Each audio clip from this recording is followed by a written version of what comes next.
na afa bra begina ha newa yare sa Nyankopɔn de ma wo anopai na afa bra begina ha na hwe nkunimdi a Awurade ma no wadi wo watamfo so na afa bra begina ha na hwe wo gie bi a wogi wa firi wo hia mu wogi wa fa babresemu wogi wa firi eniema esu ehunahuna wo mu wogi wa fa babresemu wogi wa na afei bra begina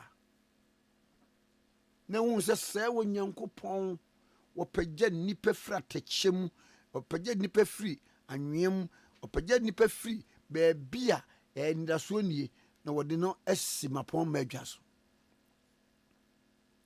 na afei bra begina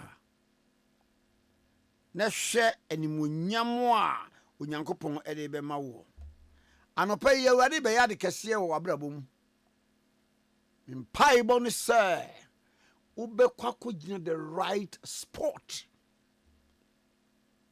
na mebisa sɛ where does favor find you nyame di nkunimdia bi ba koraa ɛbɛba bɛto ni ɛna no Jesus wuye na wɔsɔreyɛ ne nansa soɔ no woyi ni wadi kyerɛ asuafoɔ no na Thomas ni hɔ woni ho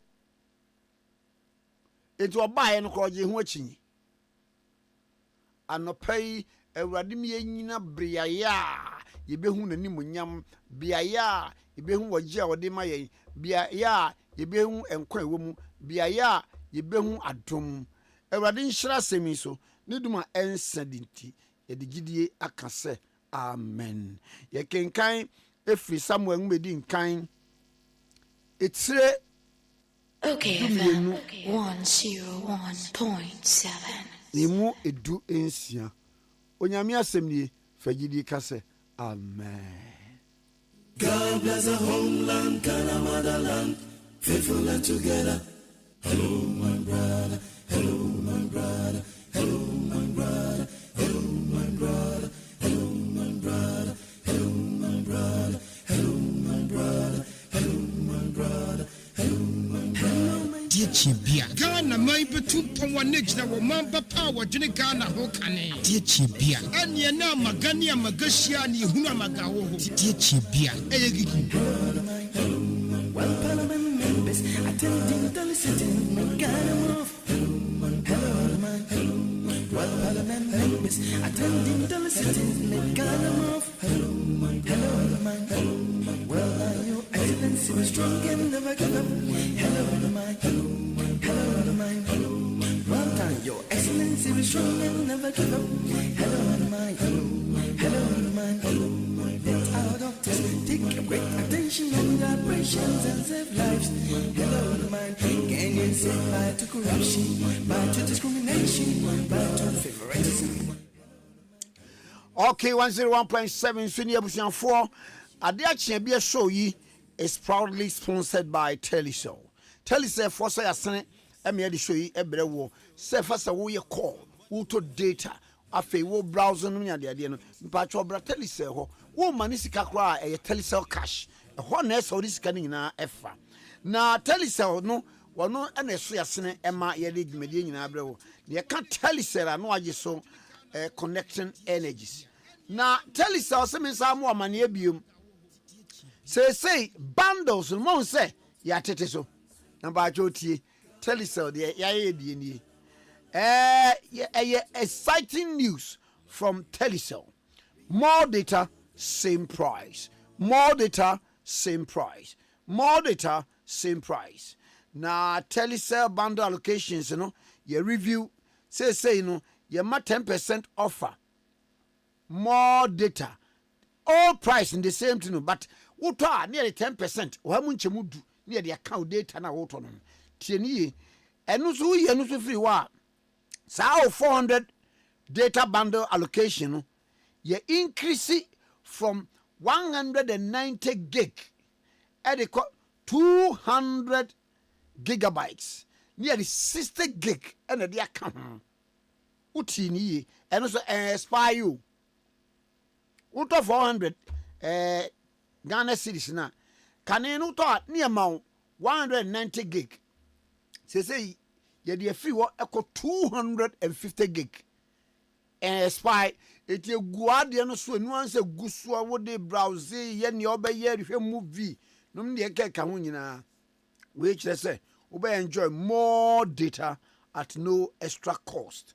Would the answer over dialing star 700 hash star 700 hash and now dialing star 530 hash.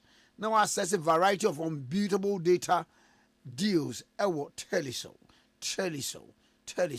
Mpacho with the offer with the money police cry.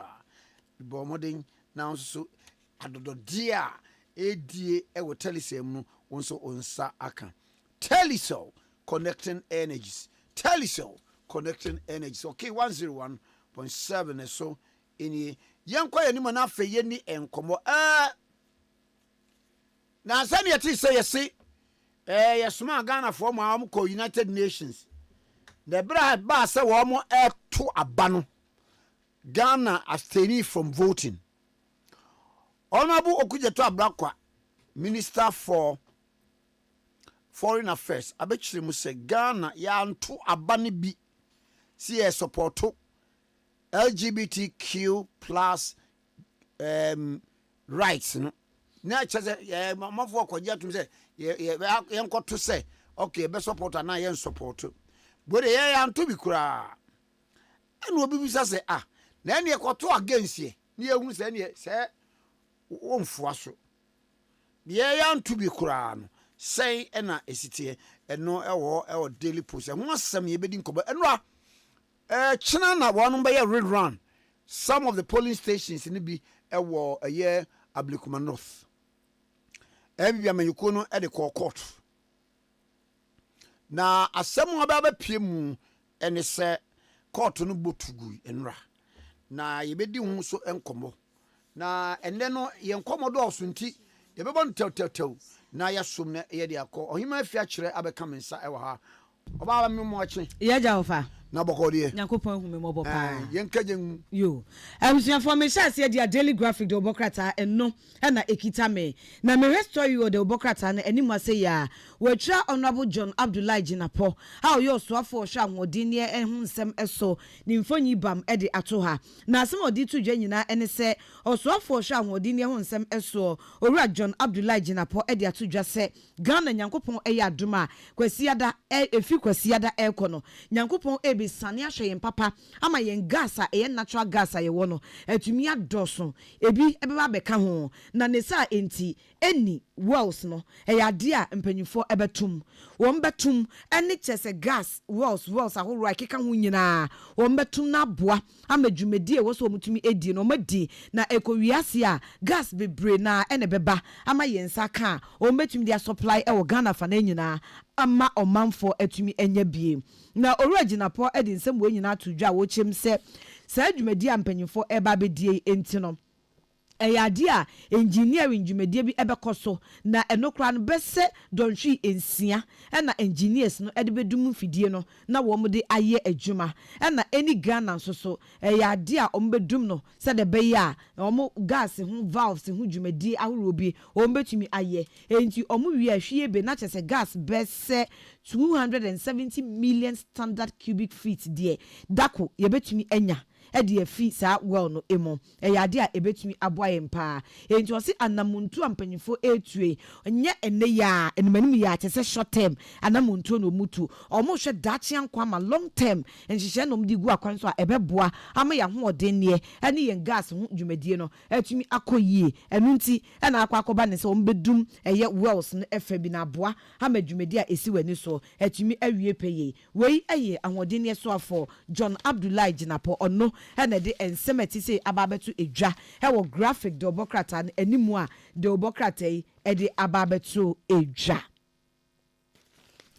ya to aso dia na ensem bebre na na graphic ede ababetu edwa enne na omampanyi John Dramani Mahama so akasa he we de obokrata an krata fa etoso emieno na omampanyi John Dramani Mahama sema wo kan nyina ene se die Ghana yeni abre yensika kokko gold no yempese ye betoto na sekra enti ebra wo mo eda gold board tax force no edi no na omampanyi edi tudwa ese wo ya ko bua na ye oman bapa fuani krochwa wisi etoto fom se wonso obi ehye mantwe bi ana entwolomba bi ana kona bi na odi sika kokko hu dwa e wa abreko a enam emrakwan so a e wo se otimi bo gold board tax force no amane na uyi o matutima entem so ahohare so o mutimi chi oni ko se de be ya emra ene srafo ne ebetumi adie no mampanyin sis wo kan se keka na wo ya ko a obetumi akwa bo amane ana obetia mpanyimfo na so se se obi hye dotto bi mo tu sika kokko ana obi hye kokko bi mo di sika kokko ho edwa e wo abreko a enam emrakwan so no na chese eyade a abasobode ehon kokra ena mpanyimfo ede be mawo na aboa amagana yensika kokko gold ehun senka nyina no etumi akoso enti omampanyi kire se wo obeye oman bapa no why whistle blower watimi abo amane no se yekogi oni kunu sika kokwa na ohye esumase edi hu dwa enam emrakwan so na yeje empanyifo sizi a emu ohanche mu edu 10% ene de be mawo sika kokko na se wo mpen sika kokko nso de a yebetumi awe ana ebe carry sika kokko no emu duro na ye de abasika fam cash na no so yakan we ne ye de amawo na chese wo bo amane no umre wuyi wonya basobode a ente se omampanyi si oyese se de be ya ebeboa ama omanfo a wo nim enipa bi se ye nimpakuo ana adwumakuo bi a wo mo hyehyehye kona mantwa baabi a esuma se wo mu di sika kokko edwa e wo abreko a eni kwanse ebasa no mu betimetia gold board tax force ne na so na wo mo adoa saafo ni nyina ne de wo mafa emrakwan so na ma yensika kokko ho edwadie no akoyie enu nti e na nani abre nti eja papa so pa nwoma so nye nani mode enyo mampanyi John Dramani Mahama nkwa na enya enye nanu mode Ghana nyina yensika kokko ho bambo ho nsem enti ena nani abre enti ebra na enura wom eda Ghana gold board tax force no edi no ena omampanyi John Dramani Mahama wode ensem atise etu dwase wo ye whistle blower na utumi ebo aben mu pe eyi mpanyufo asote nko ade a cash 10% say sika kokko a bam ye de be mawo say cash nso a ye be kan ne ye de amawo we ebebo ahye omanfo nkran na omma omhye esumase edi sika kokko edwa no ni na ano atumi abrase graphic kratafe to so emieno head of the story ababeto eja ma me fa we entwem pa na me nka se Director General wadahoma GTech wa obadwuma papa Professor Ahmed Jinapo Abdullahi Professor Ahmed Jinapo Abdullahi we Director General Emma GTech na se nkrofo bebre ne nam Ghana ha no obapa wo ma yi akurakura wo mu no de hin no wo mu wo ba ya waseme ye doctor ai se wo boa sir bebre boa anti o tusu sapa ene be boa pa o tusu sa o tusu sa wo kai akwane fence de be computer or they say sir what the Dr. Tanko computer na NDC mu no director of elections on saw oh okay say doctor no woni din so no woboa ne say nka yefo obi atimi fa bi because ne nkrata o de kodan GTech ne kire say ne doctoral degree no oye no one semester ayekese won ayekese aye critical aha enti omo se efi na ekoro no ma won frɛ no ho doctor biu okay na ze mampani man post bɛyi mehwe post ndi ama no media ofa me bawo efiti na common friend ho doctor biu asan asotwe bi ani ho bi won and one me ban me I don't understand because nipa no why misrepresentation yes that is that title not to no ato no so obra wanye na kese won ka no kure semo. It is a nipa no oyesa e de na mra e ka kire no. Sa so so na baba o doctor on so the Dr. Anna Sansani Dali. Enu so ko wi ase.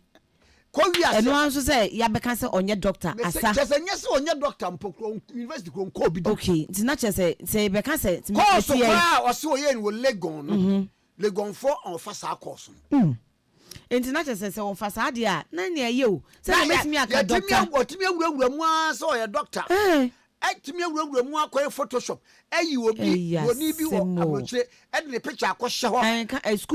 School bi broni e ahye ho enya actual letter de ama no an ho say e ho na odnya ne doctorate degree e de free ni nyina na enya no kore enti se hu sa ankofa no an say men from doctor bi say ne e de eni ka de eni doctor fi akire me de rania be 10 years a chire na mu mbe hu say GTech mu hu say nya no kora akire en from doctor say no an nam tim baby ni pa no se sa so twi bi ko ho ma no ofaya bisa wawurawura mu am ya appointed national BB board member Health Service Board Ghana Health Service Board member National Health Insurance yes so for yes I had what ho of a now what you said was a health program yes health program on telly na what can lafa lafa eden locally acquired foreign accent ayo o kan bo me lafa ayo hi I'm Dr. Sansadale yo ready you watch it a hardring na we eno kra say ne nan vianvia wo share ayi ade am dey say mo friend silicon ana dey of how dey say no pokra dey life no obo life na what dey that e ma your boy life nti dey kanya shi mimi ba GTech on nti of wadaroma papa ne ye wadamfo a ana Ike we dey my husband o mo bo adwuma mo ntimi mfrɛ na GTech mechere say ko ba so bi fa fake titles ato no so a asuti bi o hana computer ubaya kwa no the doctor no anu obi kwa wo yes awu de no wow oni obi de wo kra nya hwe wo de ye pese ye hu say nya no kra then your excellency John Dramani Mahama president wadaruma obi a wo bam wakuta fake certificate fake title numni ade be pa cho sako mu enu abaku bi a matese asake no Ghana Buffer Stock Company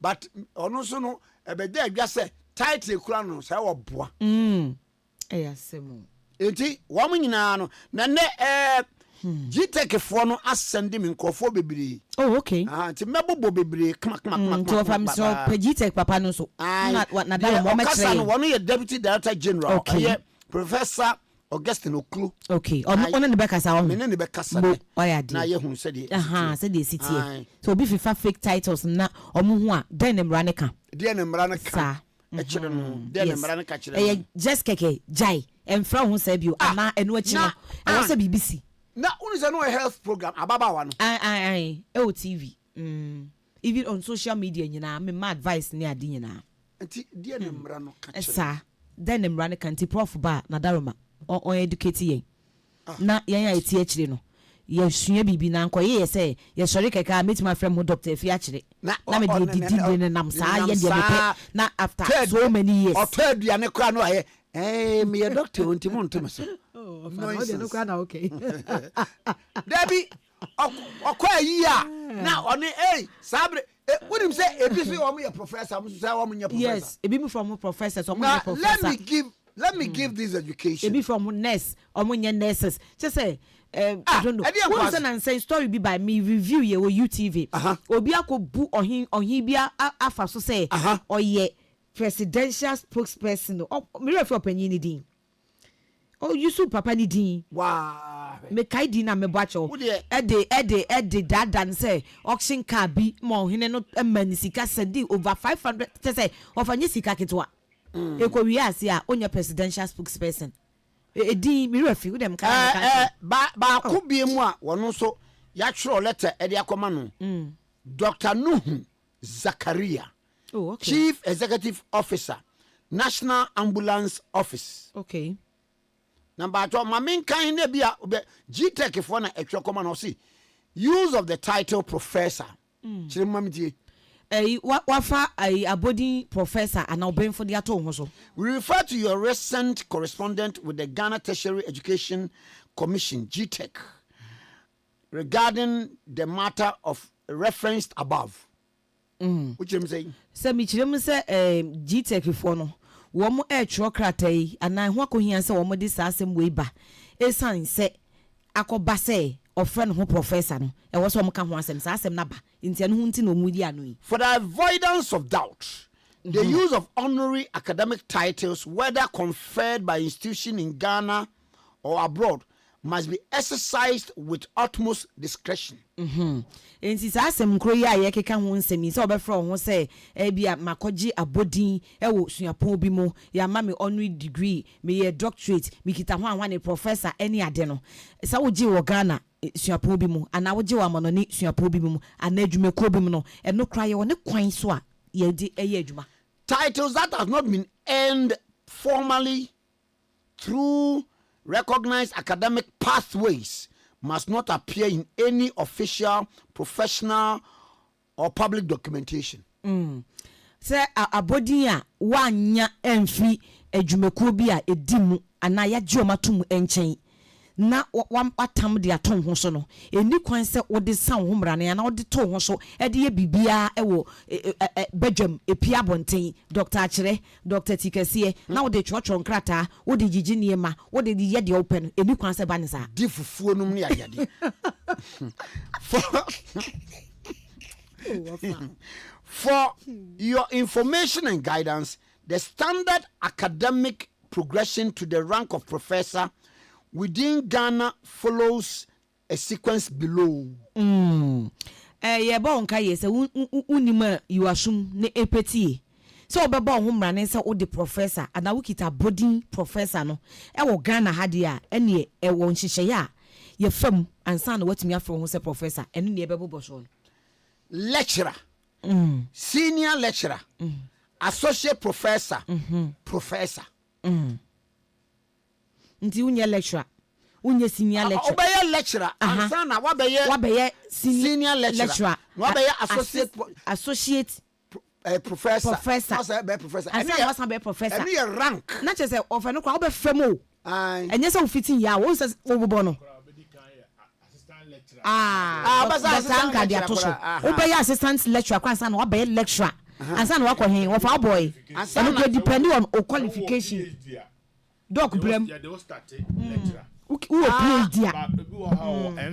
MPhil. Okay. And I say, wo area ni young pa, your man who come here for name we for as assistant lecturer. Okay. What progress? I know your rank. Me van say waba prosi and soja ASP DSP and superintendent na chief super na wo ko na so fitin ya na wa ma bi so na eno na was say upon review of the certificate issued by the University of Cincinnati, Ohio, USA, which you submitted as evidence of your professorship, it has been determined that the Levy family international visiting professorship is an honorary and non-tenured designation. Tinache so the crata be fees is Cincinnati University or Bray GTEC for say no ma odimu say obefra ho say professor and so mo hwehwe mu no o ma be hu say eye de honorary way ye de hye ni monyam keke ye de hye ni monyam keke tinache say ma na konya so de beto no ho so afra no sa enye sa it does not confer any formal academic rank. Nti nyese wafa te say de na prof Dr. Ankra Echemi wafa suapo bi mu ntitie bi mu afi assistant lecturer abedu lecturer akofa mu kra na ode aba be pie ene wanya nti enam san hyehye no kra emu. At best, the certificate serves as acknowledgement of your contribution to your professional field. Enti ne papa mu pa ne certificate okra no obetimi de adijuma say ne famu de kakra o ye ede boaye ewo ne ntitiye mu enti pacha wa store chief executive officer National Ambulance Service Dr. Nuhu Zakaria was prof biano me pacha delete number na ye doctor is there anim why Greek ayiko aye mfudie ne hwan ne mana che no nti institution bi betua man honorary doctorate degree in agriculture okay say o promote agriculture nti honorary ye de ahye ne munyam okay oh we be okokoye programs ni ade villages ni ade ni namafom ni ade he's contributing to building agriculture and developing it yes he on now ye hye ne munyam we say ye betua your ama honorary doctorate degree in media advocacy because of boy juma and I say old age media personality doc what's asem doc ye mpesa old age doctorate degree doc ye mpesa doc we dey in fact abasubo we dey be petition doc why am DKY ni aje ye petition na Fakoma vice chancellor of the old age media personality papa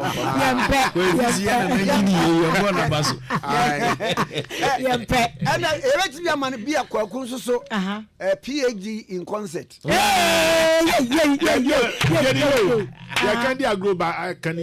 Honorary doctorate and your PhD. Okay, honorary doctorate is different from PhD. I know. PhD near the was you and to corner on academic field on very discriminatory. Okay. Obi oha okra masters no yeah researcher chocho busia dey to me your professor no any rank name another person so your professor no person who say ono no ofa bibi mu awanya bi no ochro professor ebi akoku yebo no dey share into bracket PhD obi achro me what they say nti obese that trash bracket in PhD nti that is a nti obi a professor one year PhD professor and quite different yes yeah mama ubi okay mama ubi when you say it derives from the Latin word etymology profiteering. Wow. One who subscribes to knowledge. Knowledge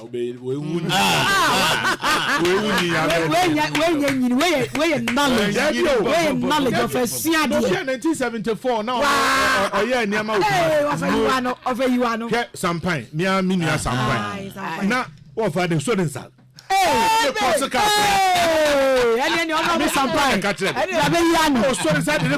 Now here's Sampai. Now there's some point going.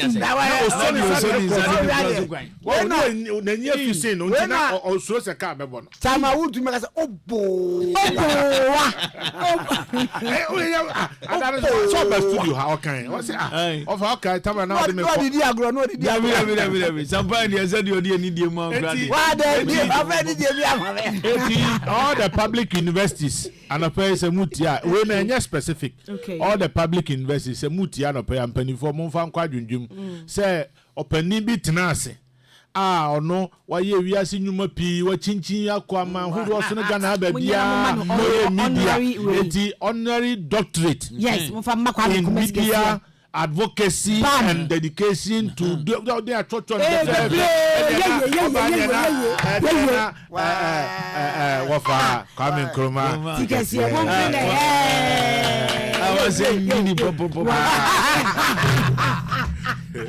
na me ba so munim say wa masa chocho me be mankrofo bebre die oma ye list of nkofo omoto so sana eh sir na wo so kan but me menti asem we nka simple the fact say menya kwan ebetena ha and amekasa o microphone what say me journalist and I say me presenter debi simple asem na tie o enti sabio onya professor metie menya professor enti ada na o say me cultural ba bi say me wo say obi o hia na ofa wuti America say we wie school na say me go PhD it me from professor and no do man na kan assistant professor omukwa dey say we a high institution now try the owa professor yeah their president yinedi no ono na friend Dr. Computer da bi nyono a wanu so computer say bibian kan ho na dey no the others to da bi so ono sir ni kwakwe me pass me we do wrong that in you we did ya anna Zakaria dey yinedi na computer the others to me ma wade me bo anan Eko GTech. Na nsen asem iba yo. Na panimu na ukoi. na say GTech director general or your children be dunso. Oh, na na to call no office. Prof me chair no pen. Na ayi ono so wonim ayi ninua. Minim Sami Ginapo na chiri mane Sami Ginapo ne John Ginapo. Eh sir. But ono no de no de ye wo na me ko papa mo na me ba Accra. Omo fie kwa na mdaw. Wow. Na wono tata ni nyina no osua de aburochire kira de aburochire onyini bia ba wa bene pa. E kwa na mse bra. Na ayi tanko computer. Rashi tanko computer. Ni de anyway no se Jennifer. Me hwe ye no enkrata wa de bra GTech fo no one paper. Ne professor na the doctorate one paper. One sheet of paper. One sheet. Wow. Doctor. And ampajo na what was it? What the 3 months na your doctorate degree. Wow. 3 months. Ampajo.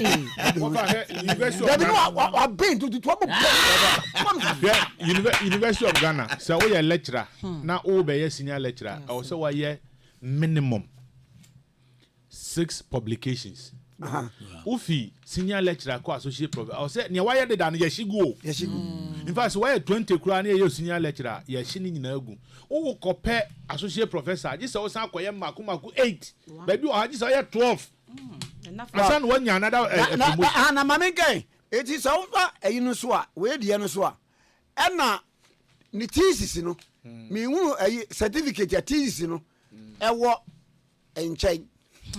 Maybe I'll go school in China.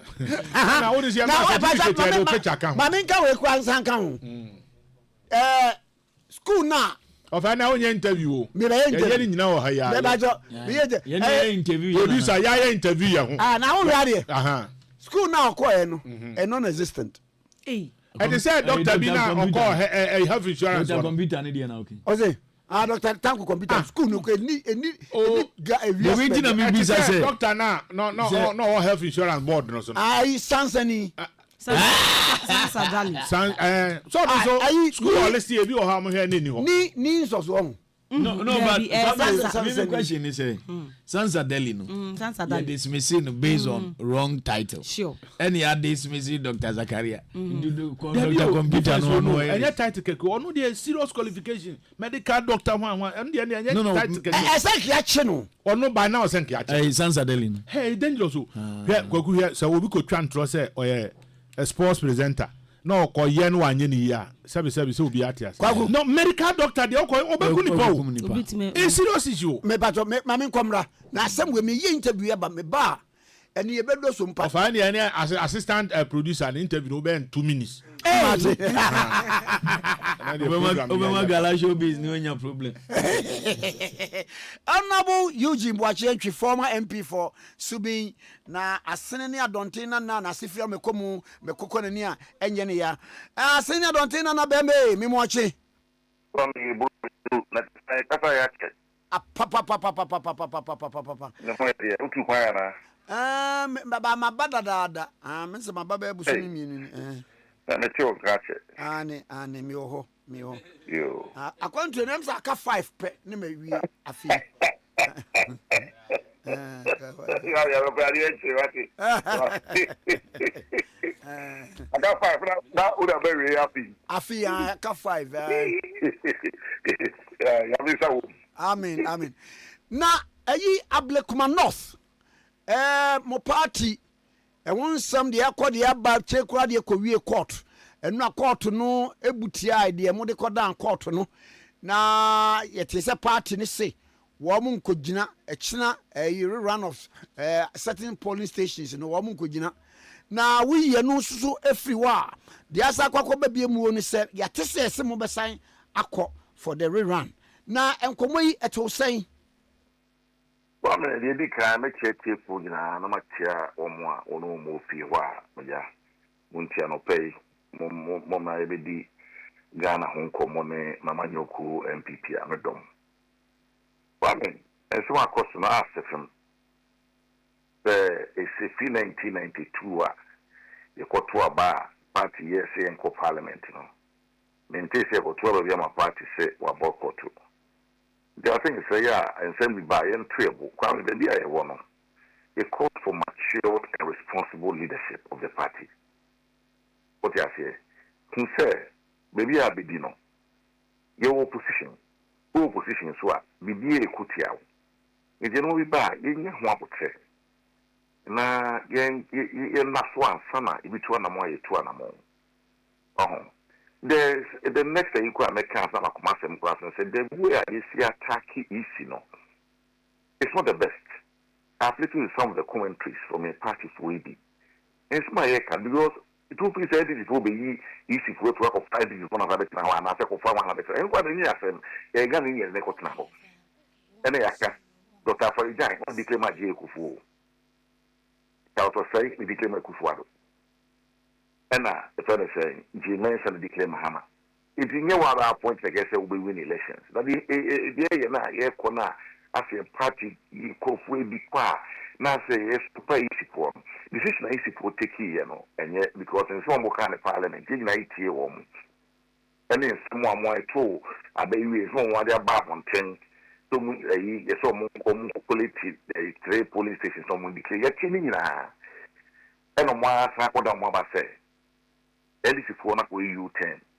Say almost plenty and then easy for that. Okay, I said, yeah, you have 19 police stations in Colorado. The SA 3 of 19 polling stations, there be a war, and you might see. Now, would the crime be about Montipacasa about a yellow and I easy phone call somewhere? What do you mean, say easy? You was your constitution anymore. The beer say we have a kind, yet I could put independent government.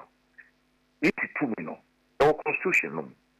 Or say and not subject to any interference whatsoever. What I say, 2 minutes constitution. I'm a court years I said no. I'm boy in the good. What I say, the issue by Abia or as a court better cheat. So long as say a year within the law. Now I'm a TT and cook will be commentary and they are starting attacking issue for you. Yeah, 7 months ago, 7-8 months ago, not easy for no, and it's for an attack you.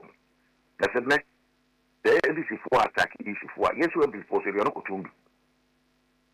If you come in, you know, with matured, responsible leadership and approach to most of the issues because in Finland, you're almost sharing a young casa.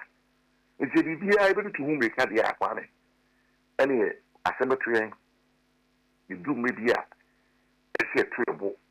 Now, yes, to yes, be my the dear Aquaco win. Maybe I say no, a co-election next month.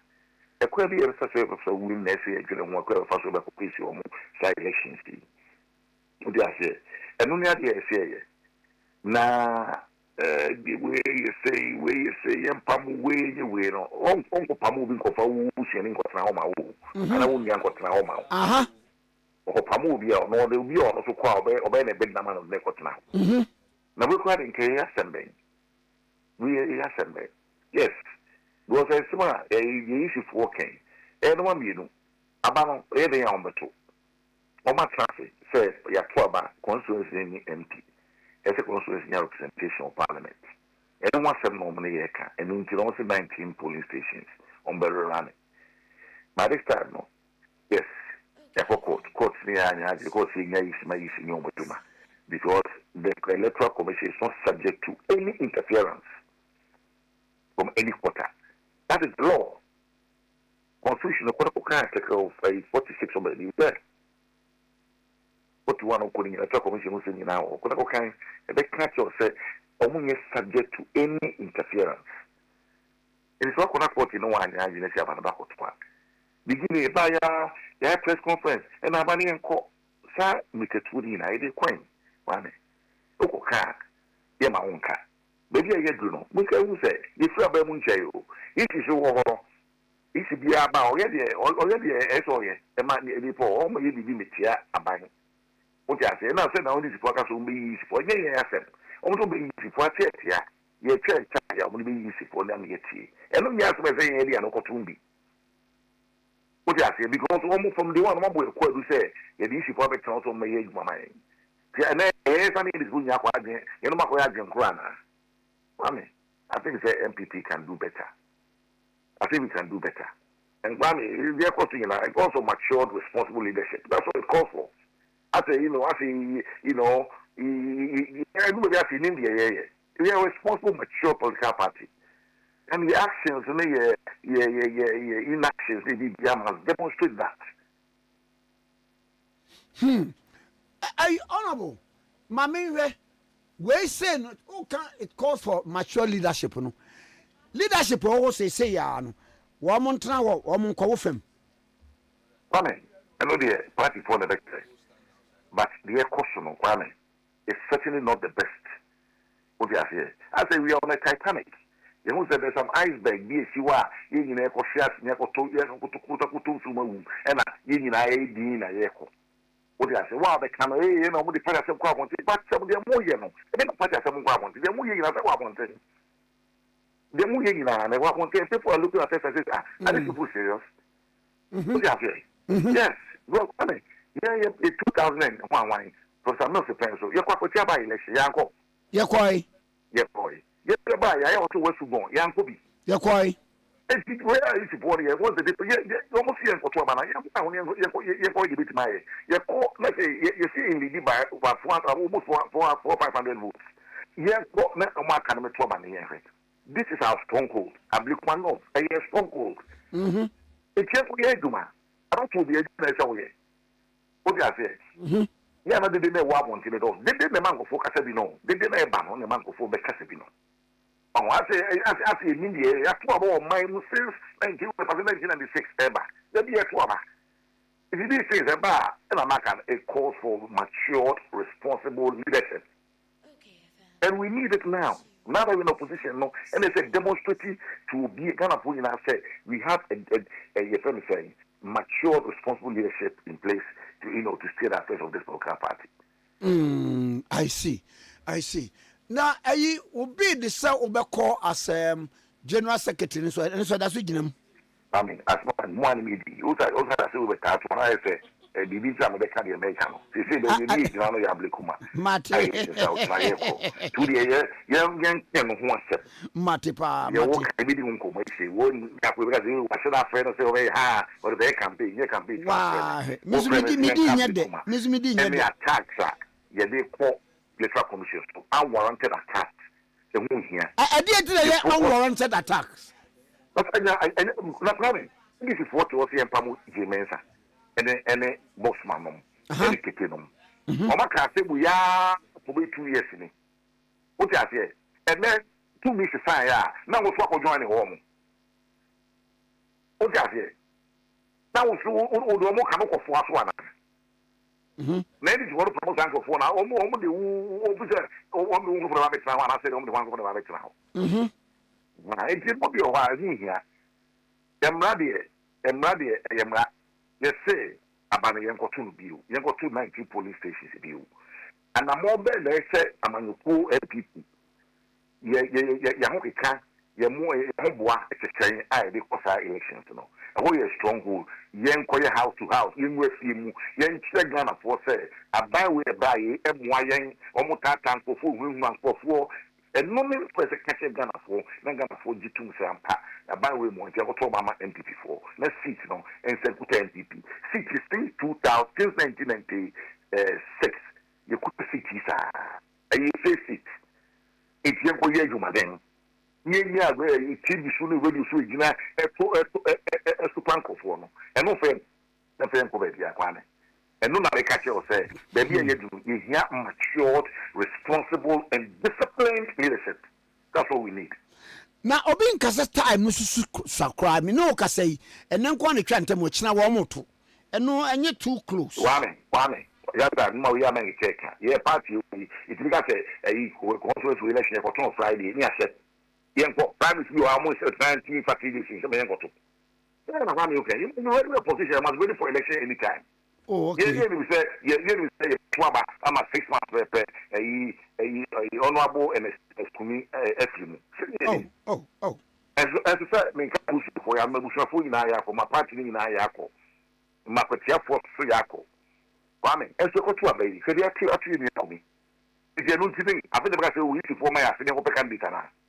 If for a parliament so coma almost say it's a vacancy pay. If for a date. No constitution, almost say the center for Tuaba. I think they call Tuaba, equal prime example in the party, so maybe in that for Tuaba. The party maybe a man, Ramo, you know, expect one area, you know. What do you say? I yes, we do another. I feel I'm make a certain change. The can't be. You must always be ready. What do you say? You must always be party ready.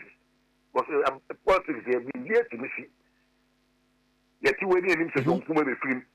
There be a basu will be free. There be meaning say or the say a media community be free. And Fantiman MP. Yes. And Fantiman me ramming your head for. Only let's tell by for Tuaba. Yes, and about 2-3 months, the coalition, the coalition, say, at the end of check. For police for my saying a protection of police for the Yadi it's IGP or 2 way. Well, sanity. Anyway, I hear what did you do? You what they saw as Okasa. So, where's all one on face? What they are saying, do I say, I give you the other one or no? Service friends are points up and the cancer of us until back where they will take. There be. What they are saying, when they open my account, you cry my own cat. No, many would go once soon. And they only a Bruno. Okay. What do you say? I give the protection okay. We should be massive now. You go to my house to house. Like police stations. You'll be a pastor, will be able to check the delegates, voters or no more trouble my. Yeah, I said, yeah, attacking Costona Asiana. What do you say? Because I say NDC for SA and Pamu for yeah, before yes, we're ready. Okay. We are some. I will probably say I'm more William Manos and I'm more Lusuana. What does it? Kwame, you will do my Martina, you will do my pa. That the cost with you, Kwame, you ever call to see the Kwame as some never train. Every fool in our for money credit costume. No moon tea the costume. But the air coffee is time to say a disciplined, matured, and responsible leadership. That is what the party is here for. Mamma was saying, no pay. 2028. And Mamma was saying, no pay. One after and council. Bye bye. Honorable Eugene Wachentry, and the NHK on K101.7 Swing Pacho. And point of particle Dr. Dubois. Yaria Bia, I war, I Kwankro to me Cabra Dr. Dubois on one side, Yaria Manenko. Me Pacho diabetes, or two a infertility men and women, or Barney Bema, Munya war, or bet me a mamma who are all sabra. Me pacho said to him, as a why boho, unipedium, near Mancoye, me pacho nina no area ekan ho, ufa baby or she, who saw the amount so stroke in ekan home. Me pacho tea, so winning will be our ulcer, winning will be our any area, and now what he pains be on the bones, would to me camera. End point to me particular Dr. Dubois on one Sunday area, a man and cocra. Now, Yaria Biara, a chronic. Yaria Bia chronic, Yaria Quancron, Dr. Dubois sa. Now the Oyeni, Wuba, the Fidia also, as show whom be a problem, no, Nefidine Kedrudia, my woman echo, Obi Vanaria ma end point to particular in some fire and San Chima da. Bakunie, or why you move your moon in a win, while me homeopathy no. Ubenum na asayare. Bacho Dr. Dubois was painted with shell signboard across. We'll be able to come to do a fair junction straight to Podi Gardens for the Santa the clinic. Kumasi branch Kronum Abuehia Angel Educational School in the Chipre, Takrade branch no or Anaji police station in Chipre. We'll be able to bunu Techima Hensa. And point to Barikim. Dr. Dubois about 8:10. And we're starting a consulting room in them or Shenatari Fitano or chair will call no 30 minutes, Mr. Mamadama, Munibre no Sumai, and Wonibre, Miana Mr. Na, my Jibrese or Nemon Casa, no one could phone. Number in 0244 86 70 68. 0244 86 70 68. 0244 86 70 68. 0244 86 70 68. 0244 86 70 68. End point. Homeopathic clinic. Bomodin Efre, Dr. Dubois Ccia. Yeah, Mamenko lawyer Gary Nima Kumafo. Now, we're director of director legal. Emma MPP amanyuku no na ye ne ne twe nkomo law me moche I'm good so that is boko na mpom boko de aka go so we no why emranimu ni de ma me mfa nkomo yi sate law mini obi di nkomo ma nipa kono ka kire me se nipa uyi nyankopon a osuro wo mo pa ye adwogefo na ma anti ase no se da menya obia mi musa odi enti a etisa ben ciao ciao chefo na ili para kaya no kre ana kwa tuo mosum na ko jina o mani mu a na ko ma se mina ya unim de fini trimu ba no ane se waka okay we are so kan say you say you say mrana wati you so ntinye o e ga ba bo say paya na what the government bo say paya no ano no ba me say criminal case na wo ya ye de bo ha paya no na ye say me ko de mo a me no answer that time na no wow ko fi ko abi mo ebia ka mama me kofa ebia ayi matade a me be hye dabi ade bo ho ma pa na ata no na se ye criminal case case na ko da so abre na ya sa da bre na no wana se ifo no maka hye adaka ni mu na court no pon wa na apodifo no de hakofa agu nsa abanka ba gu nsa na se nsa onge do kwa and I said, "Oh, course, one prison." That's all. That's all. Sabre, the amount. Well, I do Chikoya. But I know of fun away in the ground. What come? What time I tell no cook? What come? Nothing. You know, Nama, Oko, Okodafi. Sibuki, so dear, and your Mukuma, Kuria was who before. No, well, for say, I'm not watching so one thing. I cannot my way.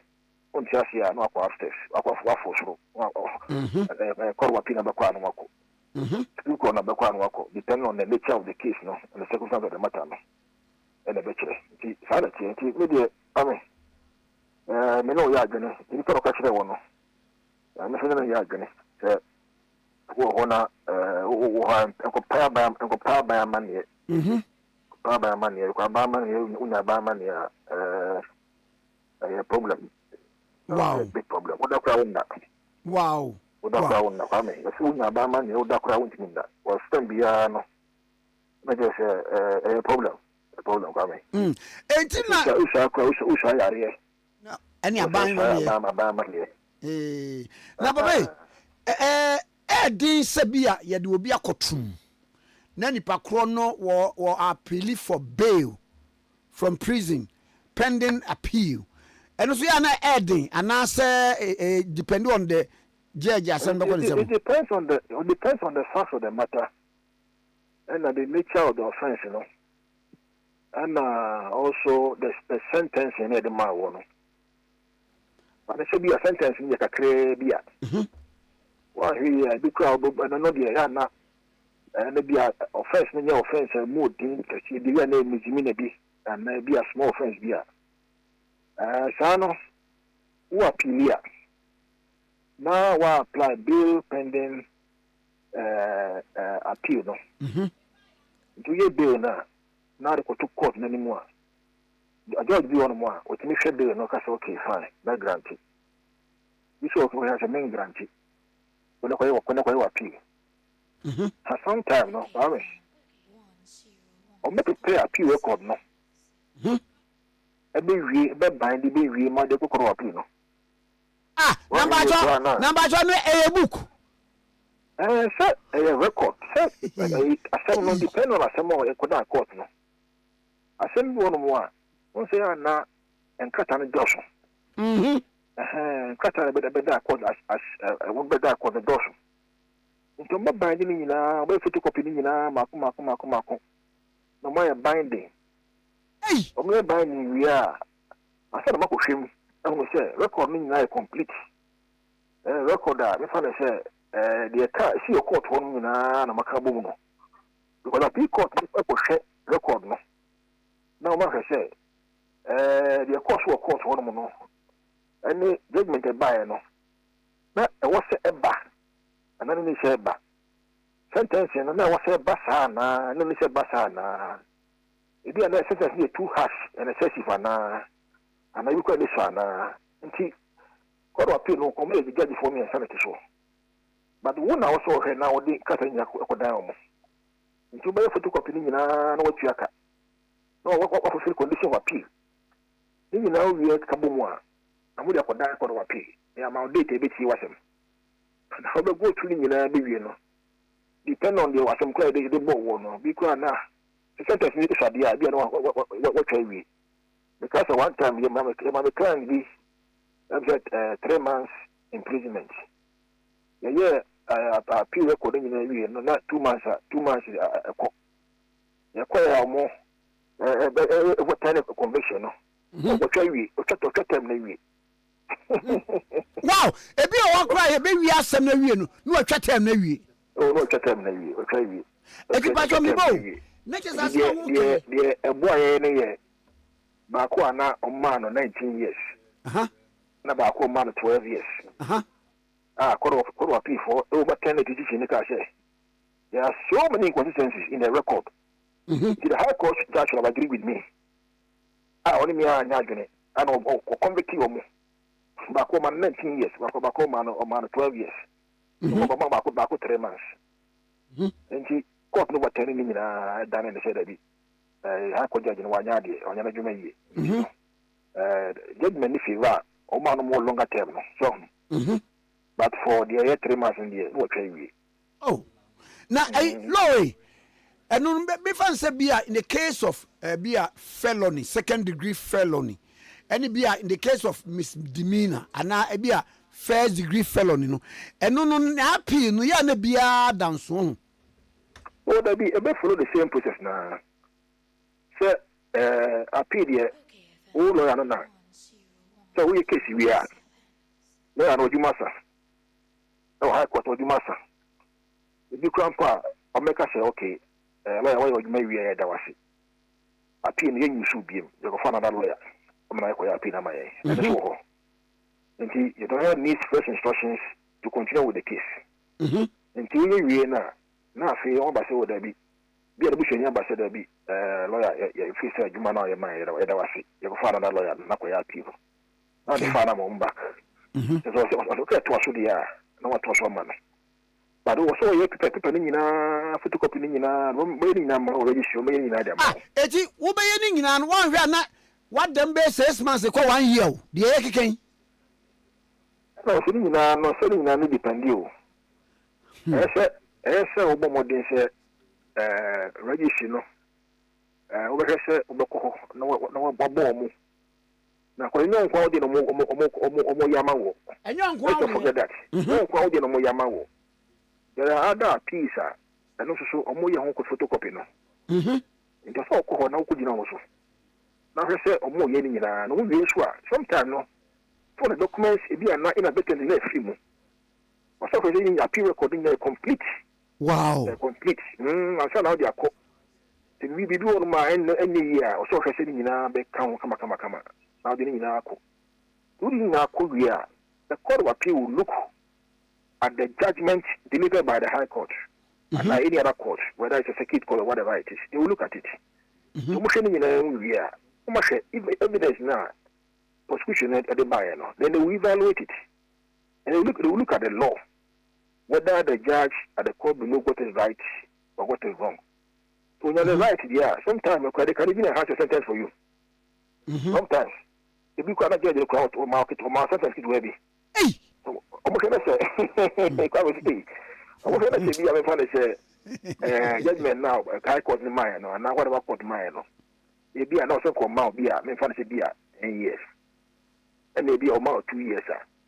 They can evaluate it and say, no, sometimes the crown police are don't say, Biaka Hama, and get Biaka Hama, Jinako, I thought to him, I'm not sometimes near too much, I was so little. Then we have to some. Thought I say, Sana, work here. Wow. And I work here. And yes, straightforward, sir. But sometimes, we may appeal be a question, so be a contempt case. We are contempt. I say contempt. No, I said that I said, when I put them there's 1 week. And not 2 weeks. Kwame, 2 weeks, no. We may appeal the record be no also trade we. And 1 week. Okay. He better go and send it quietly and come back. The nature of the case, the nature of the offense, the kind of sentence they are war, meaning the baby termine. Okay. The strategy the lawyer will have to adopt, whether to appeal, not to appeal, you know. I see. Now, Laurie, what do you mean with thoughts on the Criminal Offences Act 1980 Act 29 with amendments 554, 849 and then 1034? Nipa bi say one essay section 131 is shrouded in ambiguity. Na ama because one say they know 131 no. Who say me no say o ka me follow on to me. They know 131. What is there? Yeah, fraud by pretenses. Can you tell me? What's that? Mami can't show it. Can you tell me? Matilo, but you my son apartment number 2. Oh Lord, how much on a power? I just said one again. I was saying section 131 defrauding by false pretense. A person who defraud by the false pretense. False pretense, yeah. Okay. A person who defaults any other person by false pretense commits a second degree felony. Ahano and we will see eja what trying to actually will be now what the agini sika be when they say Kedia Chemia, then no answer made dance canoma. Now the Ayami Huni say was say the person is liable to a term of imprisonment not less than 10 years and not more than 25 years, despite section 296 of the Criminal and Other Offences Act procedure no at 1966 Act 13. I didn't money you who pass her. Yes, so what is the question? Because question is say let's say would be defrauded by false pretense, a felony. A felony. I don't want to say, Kwame, you 20 ways, another 20 ways. Now, Macasebia, Kwame, make me, I deal we say, and I we say, a amount. When at the time, make us no, meaning that you make a no, a force, not make a me bois, and you should be any war, I make a yet, Maca. And I'm more party with some consideration. It will be a major free war. I make a cushion poor. But in the side way, the man war. The could be asked here, let any else say, they make kind no, and you're not correct. Yes, my musica. So what you say, and I'm more party with some consideration. Knowing said they make kind of you're not correct. A man, interest. Where's what would be for? Let me give you a classic example. When I say, "Bia, all catch will be said, Mame, it be $5,000. Now, me acquire American business amount. When you know very well, sir, tell me, kill man, say, won't you consular? I never know my visa.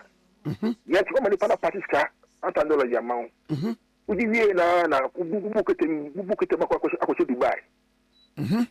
What Miss Anna one yet? Take it now one yet. The panel was a difficult. If you are police what you are, they must charge you so they for the by false pretenses. Wow. And see, and also, no, we will be aware smarter. Just refund the money quickly to the person.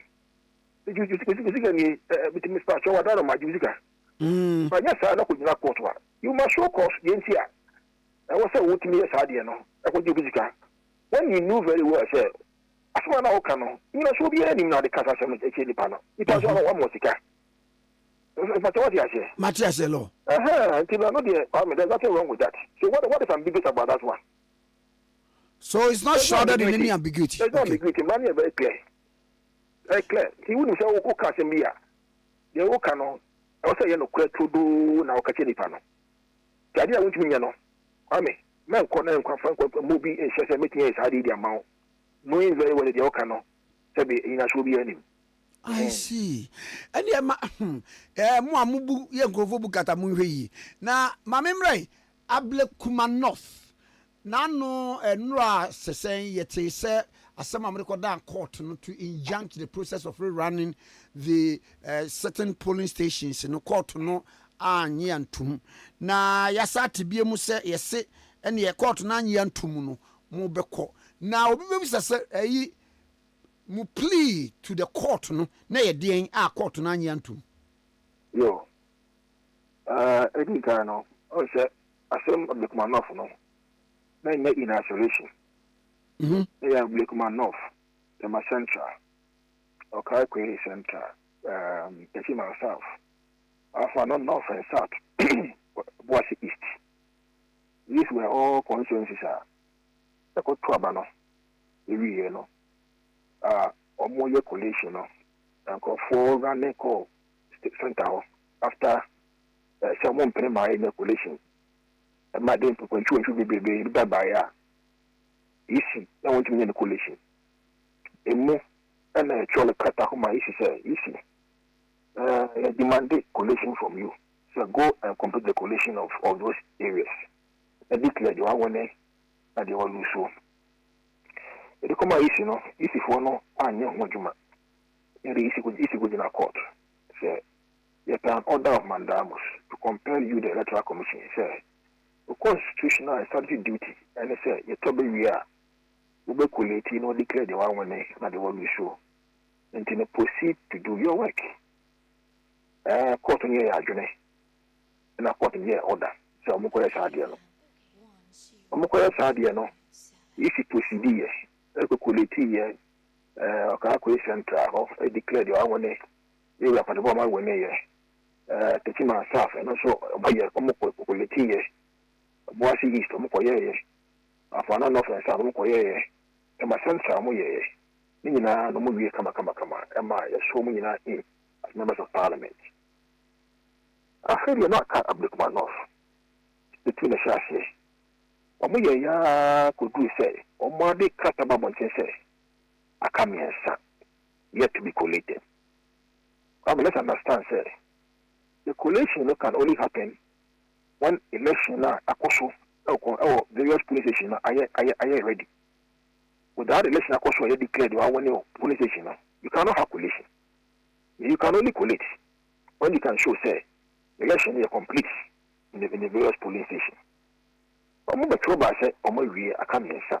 In South Kenya, I said, we have security. I'm by June, I come here, sir. You mean, bossman, not a bossman. And why, we have to occupy Parliament, or swear off, as I come here, sir. And even ruled out the possibility of a rerun. I'm in relation with TV so. Life in now with TV so. And all of a sudden, I got 2 years after 19. I say, my mentor, I see ye. We almost come here, sir. But here for the Rebecca 19. Even under oath, I come here, sir. I say to you, let about one thing say, I am more with some quiet election. You run on the 11th, which is Friday. Now, young Kwame Kakra. Also, a runner, but your public election regulation, CR 127. But we'll follow so. Now, would the young fat Ghana form from Nkrumah? No more who said. The only time you can talk about a rerun is when there's a tie in the election. You can't talk about a rerun when there's no tie. So when there's a tie, the returning officer must even notify in a race that there's a tie. And then, within 30 days, a rerun will take place. In this instance, there is no tie. So why rerun? When there is no tie, Kwame call CR 127 or they call 42. The catch your chief one.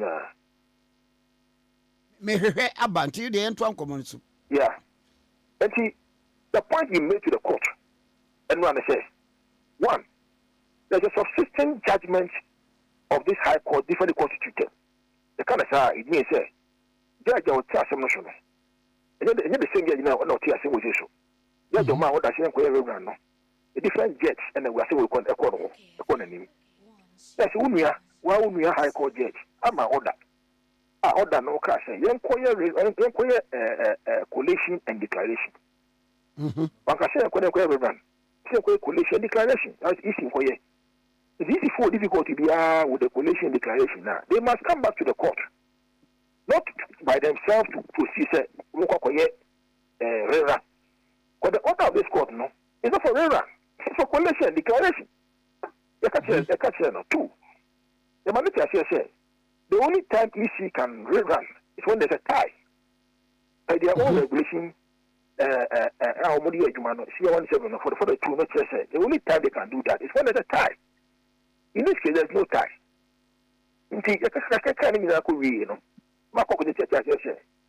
At this stage, if EC decides by themselves, rerun and not to comply with the court orders now, they are in contempt of this court. They can't even PM Penny or Telegram or find a character and say, easy or constitutional mandate to conduct election. Now, Mameno, free can be compensated in damages if he wins the eventual case. He wins the case now. One damages because he's a part of executive. That is what why there was no law, nothing, Kwame. No law in the ruling, no law. That damages is there. Two, how do you compensate the woman damages? What do they say? The time of election I win it. And you know, in the clear so I win it. So that they are run. Now you damages. Damages for what? Damages from wine and the Bema wine. EC can give the woman damages. Come here, ruling. There is no law in the ruling. There is no law. The okay interpretation was dismissed. There is no law. Wow. There is no law in the ruling. Come here. Some of Nkrumah say na I could just be taken to Kufurubia. I can say watching me when you may be baby contempt. Some of Nkrumah. No hapa. And the Korea say may be seen near to Supreme Court. I must look at the near to Buye by 4 to 1. Some of Nkrumah. Annie. There's no law in the ruling. There is no law. And one was say if you were constitutional right to conduct elections. Now Mameno can be compensated in damages if he wins the case eventually. If he wins the case eventually, application was dismissed. No law. Now, Eban Sana says, Mo Bessa, Moba Peninsula, Mosumako, Rerano. Oh, the better Casasam no. Sani Atinu. Mentia, Safin Maniati, yeah. When I look at him, Mentia. And yet, a party called emergency neck meeting. Okay. I'm a mirror, it must be brief food, and if you we now, Mama should be brief on the studies of the law on these matters. And now, I get a secretary. I didn't to me, share me, court. My main court in Johnson, I got also election because the choir is for one so the party national, a choir party a bonus. Never call court no.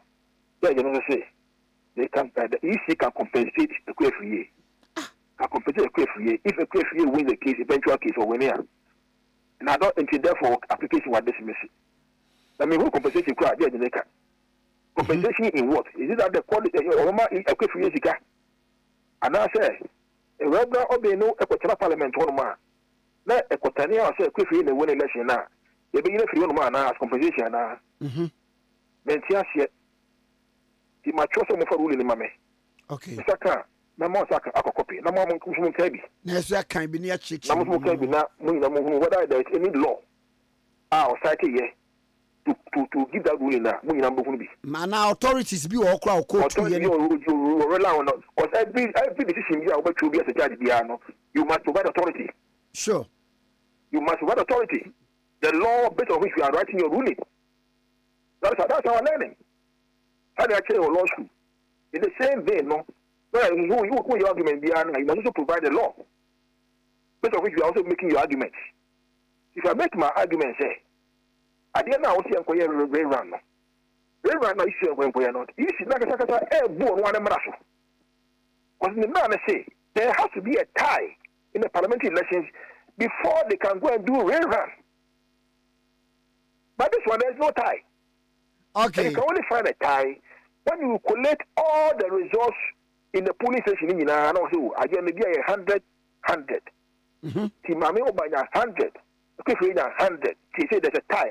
It's a tie there. Then therefore you go to for. Okay. Now we say empire. How do you go and do rewrite? I mean, what What do you? Yeah, hey, Isaac Ibiamami, Isaac Ibiamami. Anybody who is listening can also go and refer. But when you put it, 42 of CI 127, Parliamentary. So in the absence of a tie, how do you go and rerun? And if you say now there's a substitute high court judgment, a young coalition declaration, you know. How do you go and proceed to go and rerun without doing a coalition declaration? It's not difficult to be judgment now. Go back to the High Court. The same judge, I said, my lord, if what you now know myself for a coalition declaration. They're quiet, no. The who's say, you're having difficulty. Then the court will give you some directions. Okay, some said, yeah, Monko, Namko, rerun. Monko, Namko, say. How can you see by yourself in the absence of a tie in the elections? Say they are doing rerun. Asemo. It doesn't make legal sense to me at all. At all. I think my party say could be more. Every party in the that's all. No, my man was not missing on Pamfamo. You maturity for you. So, lawyer Gary Nimakuma for the end. I think okay 101.7 so in na ye bedin komobi ewo efia ha na bomodin na etie enkomo ansa na no income paracetamol syrup ye painkiller na ye nkwara de ye de ma nkwara wo manya 3 months to 12 months. Nkwara manya 3 months to 12 months. Shenen so akwara bi o wa ofifiri sen a se ne sene eba titi no eye e man problem pa. Ena akwara bi o nso a bonse pain bi o ho se bi o ha onsu akasa 3 months eba no onsu akasa enti bibi ye no wuntimi nka but we na e pain na wunya income paracetamol syrup manua eno aneko ena wo de ma akwala from 3 months to 12 months no so a omo pepper of course ewo strawberry flavor na ye de be ma no na ne ho aton na pharmaceutical shops throughout the country ubenya na NK Pharma Limited ena akwakofa income paracetamol syrup e de aba wo mo abelenpe na wo be frɛ wo mo na wakwaje dodo no a eye 0506 588 315 0506 588 315 ebio 0506 588 315 advert we kai say FDA at the stamp a team so say a pine okay 101.7 suni a free last week nimu ena enkomo aba na enkomo no eba no start with social media na start with social media no ena be ba ya na ne Monday for daily sina do no ade bai Ashimo in court over alleged 2 million investor scam. Na no edaha. Na daily analyst na me boy you know Monday edition. Na so sign efa the Inquisitor. Greater Accra NDC chairman chases Ashimo over issues with Singaporean.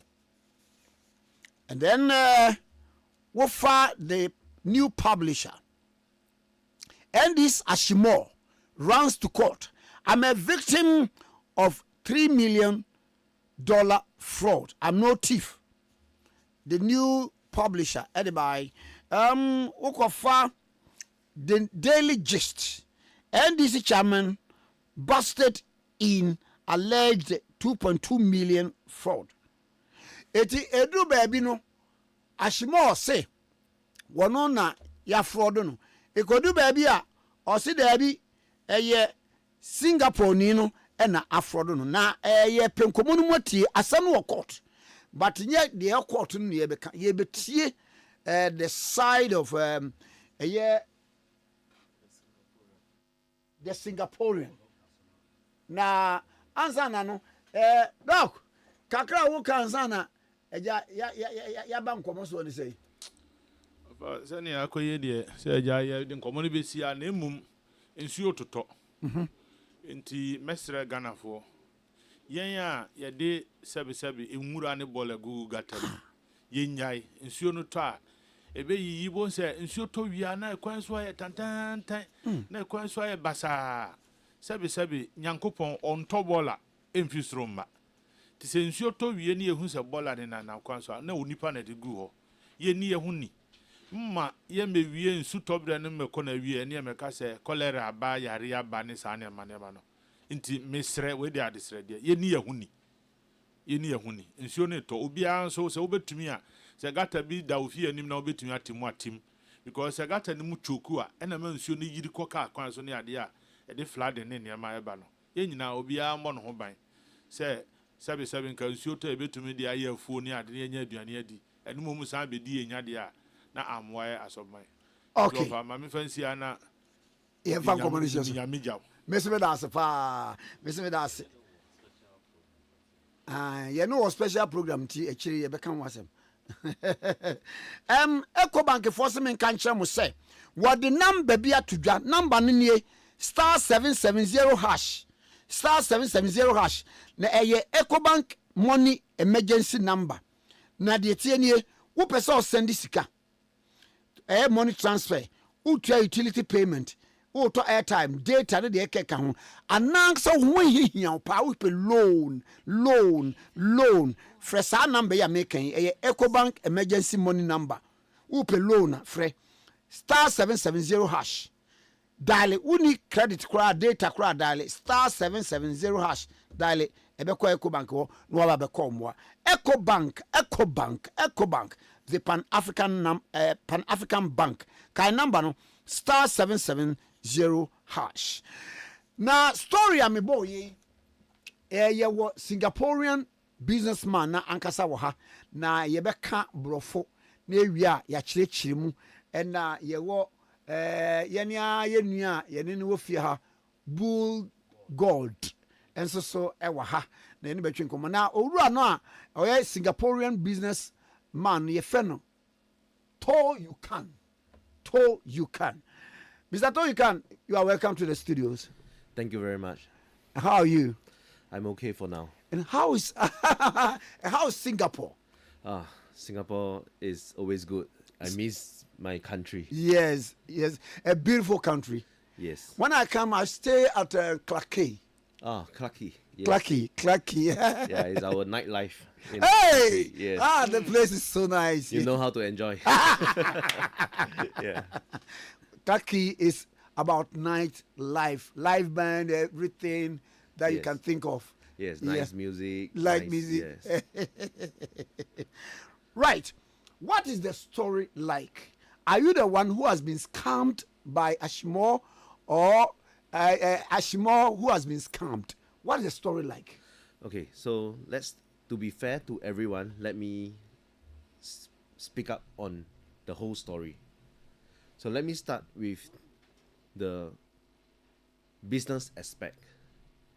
So there is this Chinese lady that's recommend me to Ashmore.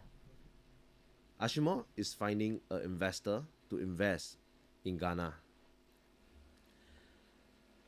So this Chinese lady recommended me to Ashmore, and Ashmore invited me to Ghana to show me what connection, network, and resources he have in Ghana before I decide if I want to invest.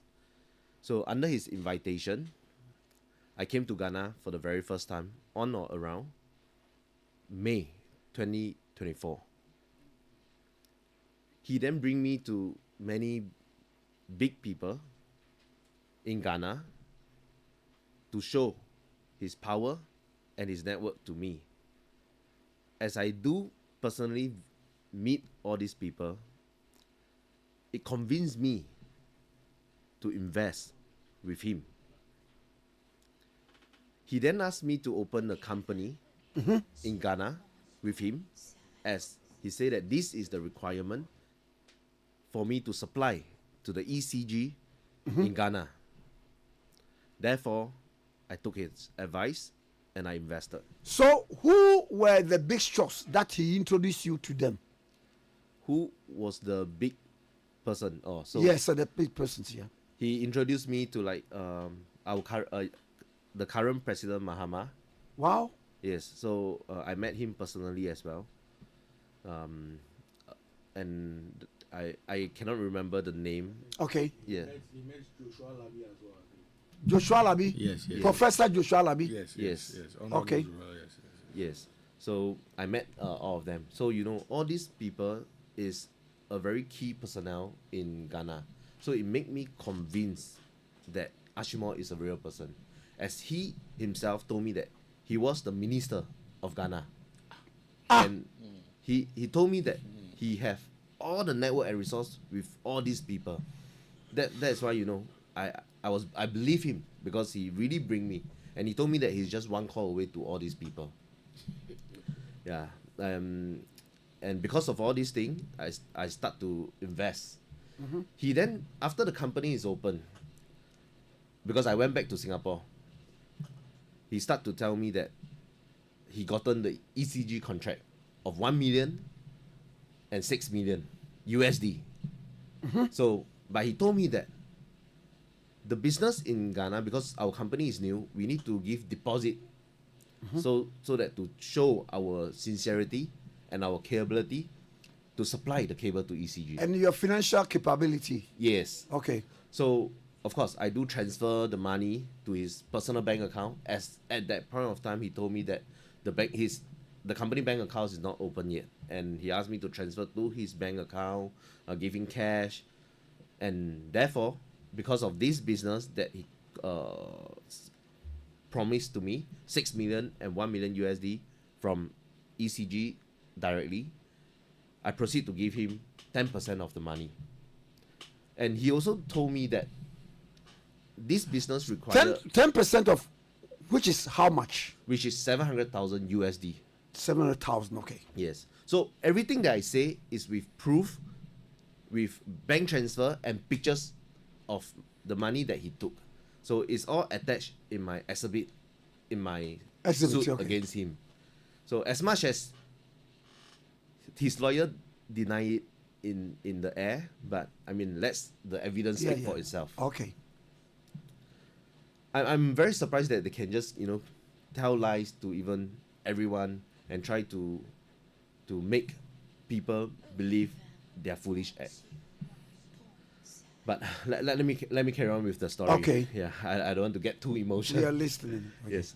So after this money, 6 million and 1 million order, he then tell me that he need another 100,000 for insurance. He said this is the requirement for the business here. You see, I have already invested so much.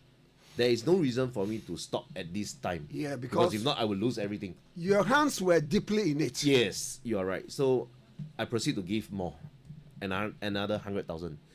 That led to his promises of the 7 million USD ECG contract that I already paid 800,000 USD to him as a deposit. No, because of this contract, I was waiting, as he have been only telling me verbally. So I asked him for the contract, the technical spec, and the purchase order from ECG directly. As I'm in this business for years, these are the requirements before we even start our production. He didn't give it to me. He said that he will work with the ECG boss and he will get back to me. Weeks later, he didn't give it to me, but what he gave it to me was another piece of good news. He told me that he's spoken to the vice president directly, and the vice president wanted to support our business, and he gave us 150 million USD and another 10 million USD instead. So, hold on. I want listeners to get the gist of sure. What you are telling, the story in local language. So I will let the woman come and then explain it. I know in Singapore you speak English language and Mandarin. Yes, mostly Mandarin. Yeah. So I can't even speak better than you. Yeah. Yeah. Yes. It's a nice, beautiful country. So I want her to interpret and then we continue with where we left off. Okay. Thank you. Obaima. Wafe. Na enkomo eko say papa ni din di to you can. To you can. Yes. Oh, we didn't hear that. Yes. To you can. Okay. Yenti. Of na odima ko Singapore me da say. Mate. Ebusuafo ade a hye bi adwumadi so an masogo amutie. Na wofa Kwame Nkrumah Tikese otie adwam. Yenya Singapore businessman ba ko ani din editor you can ewo yen studio sa. Ofa ne bonkomo afa business bi a wabeye wo Ghana na ekowiase oni Owurashimo na ye ne ho nsema ideja. The bonkata ni bi ka say Singapore no bu Owurashimo afa so. Baby so Canada omope and ofa say on cancer na said tipa na etiefo obia entie na ehu baby anokre no eda enti asem na nkasa wo court nti ofa kire say the court nye no ne ye ka ye pe ni business aspect no said ye ya owura to you can obepie mu Ghana enti business side no and ofa ebobo so ba enti one ne bo ho nkomo said o maka self free ene baby abedu no michiem kakra e de ama etiefo wofa mana kwa aba waje so omani hu so no kwa Singapore wakohoda kwa Abia bi o oginani so ampa e ho fe pa ho so de e wo de night time ko mo na e na jom de mo kwa aba kama ana wo ka che se e ba ne se na obepie Ghana ana owura to you can e be kasa ampa oye Singapore ni oye businessman na May 2024 ana Owurashimo eto nsa frɛ se omra Ghana eno kra ne de di nkan a ema obepie mu Ghana omra nyina no oso oni ni beye business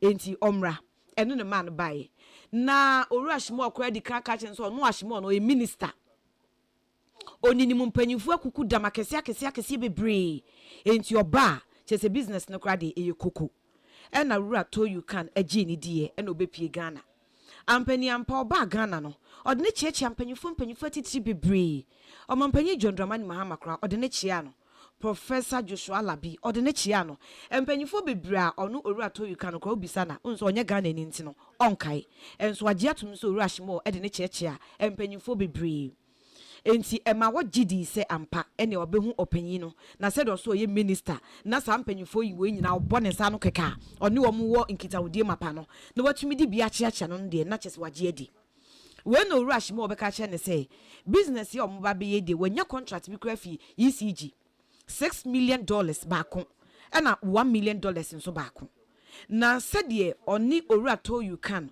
wo mu business wo mu be company ni ye new nti no na wo mu establish wo mu document kura nwie ne wo mu bank account nwie no on sha say so be send ni sika ni bi wa be hu Ghana wie okọ enti okọ ye na chi no komo wo mu bono no sika no on send ni mu bi na on sha say mfam process ko mu contract no cables no contract wo mu gi ho adwuma e wo ECG no enti Owura to you can say ogitu mu send sika no mu 10% na chese 10% na $700,000 hedima Owurashimo osisika o send man no o wa dance a eche sampa onu to you can wa send sika $700,000 edi ama Owurashimo watwitwa pictures wo ho chese nkrata eche se ampa o di sika eche se ama no so Owurashimo lawyer enyi ntum say onu to you can asend sika eche sa edi ama no enti onu kra no ne nwanwa kakra se Owurashimo lawyer kasa so no de ompeso obeko esan say o na dance nyina wo enti ebrepem no se court bisa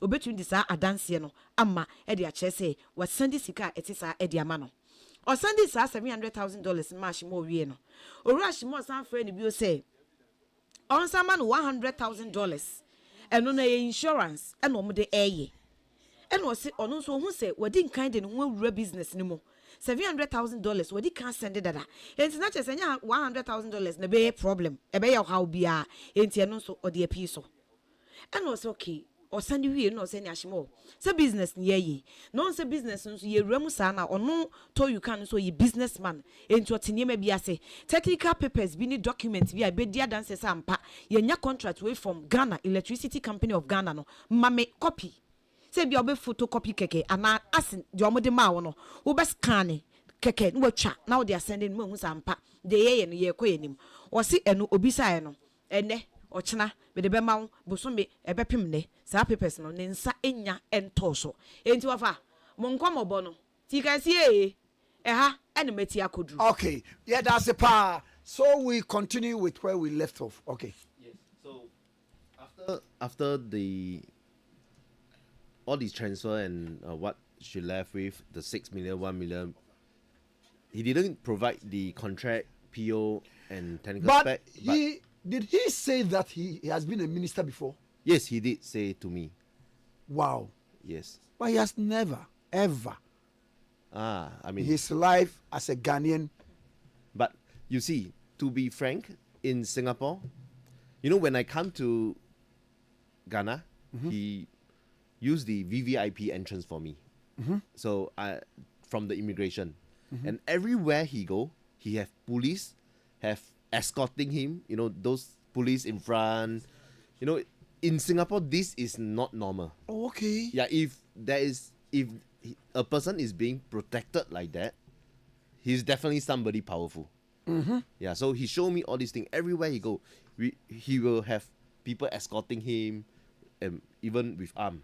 So, wow. I'm convinced. You see. Okay. Yes, but let us go back to the story. So, okay. As he mentioned that the vice president want to support and given us another 150 million and 10 million order, USD order, we required to give 10% as deposit again. So which that require me to give 12.5 million USD. Wow. So this is something that it caught me in surprise because it's too much. As much as how deep I am in this business, but I can be a fool, but not the fool every time. So I start to, doubt what he is telling me, because even until today, he is not able to provide me any official document from ECG. Therefore, I start to tell him that I can't give you the 12.5 million, and instead, until you can give me the official ECG contract, we finish this order before I will take on any other business or any other contract that you offer. So he then go back and discuss.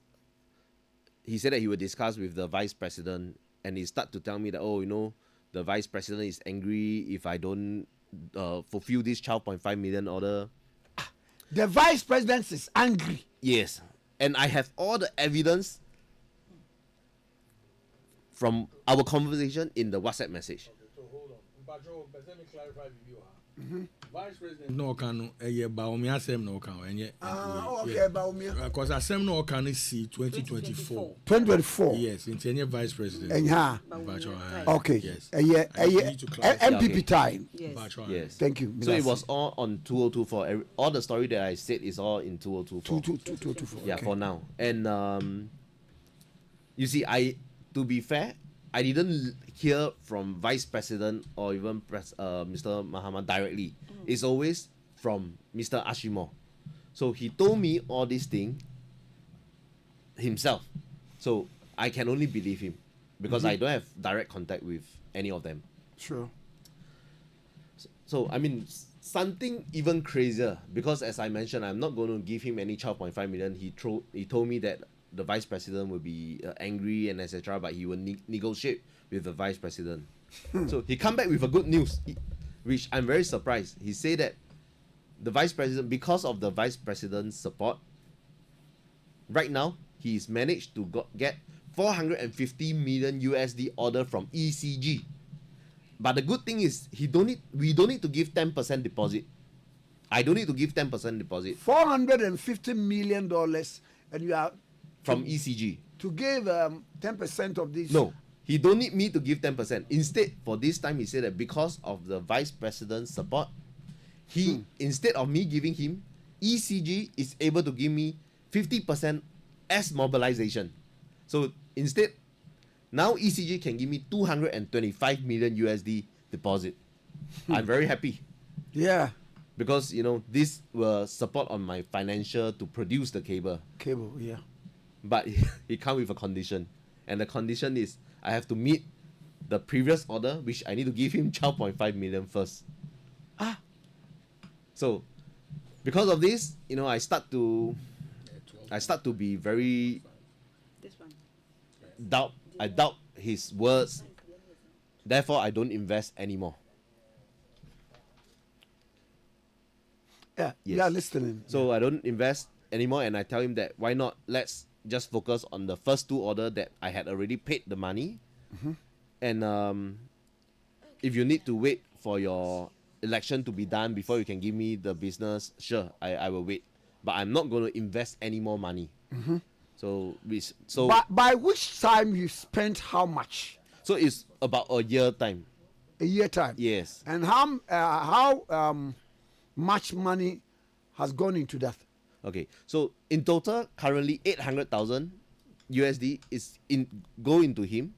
But there is a lot of like small money, like in corp of the company asked for 40,000. And you call it small money? I mean, comparing to the business that we are dealing, these are smaller money. Yes.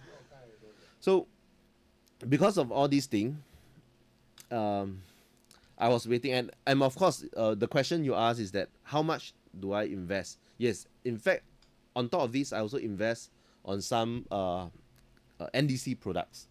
So what is all this thing?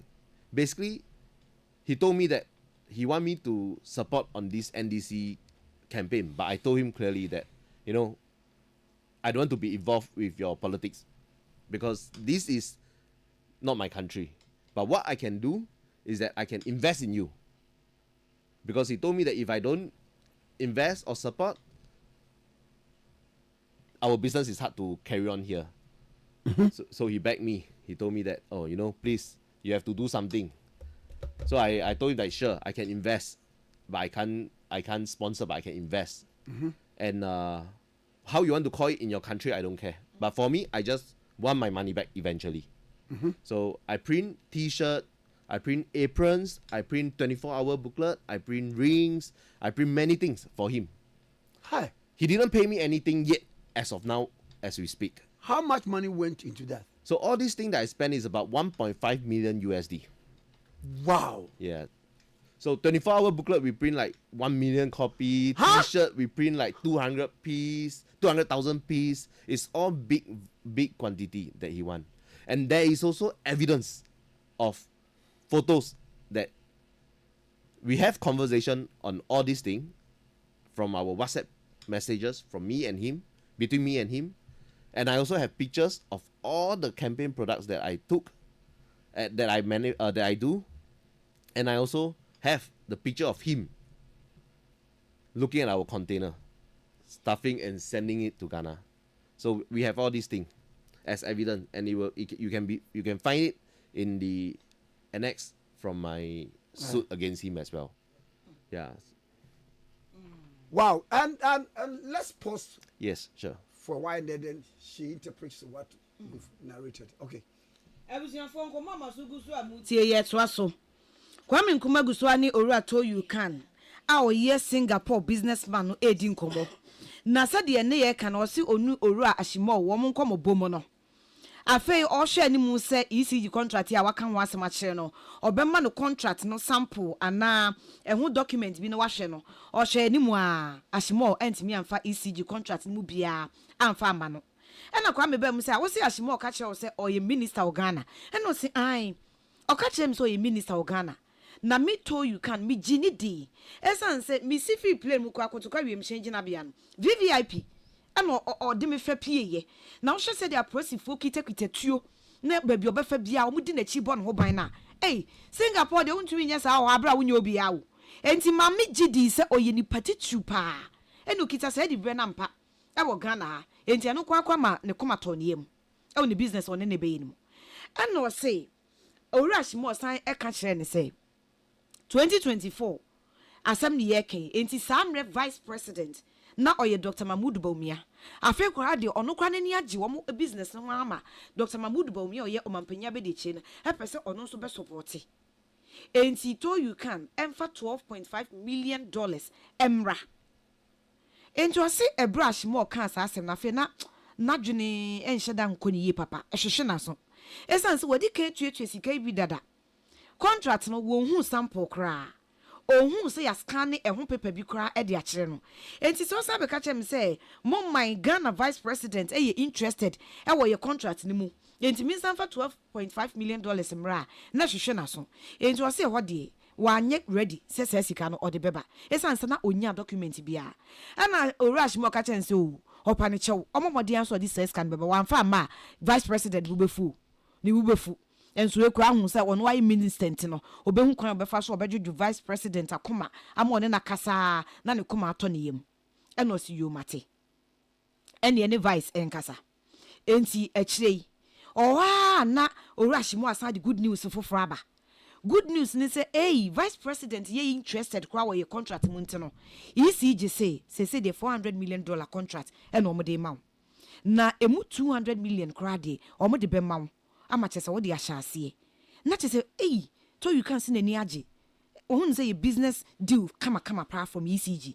na mom condition da ho conditioner she more de kan say ansa no benya sa deal ya wo kan wasem say vice abamunti ne nsa aka fi ECG no e ji say sa $12.5 million no di kan ne ka ho asem no o de ba o anfa amade a sa deal no entimi enyina ana Kwame bam bebi san say asem ya ye kan na in total ye kan nyina bo masika sen ana sa contract ni mu business in wadi ka tua ama ahimo dada no si be $800,000 de na chese medical atua ama ne dada na emu sika nketinketi bi kra te say $40,000 ana kwa me say ha over $40,000 nketinketi no se ansa me hwe the kind of business kase na si ani so aye be na chese sika no kra say $40,000 me hu ni say bibi nketinketi bi no kwa matua dada o ti no kwa enka sa $800,000 a all kan wasem eho eno so ti koda orashi mo ka kire to you can say on say NDC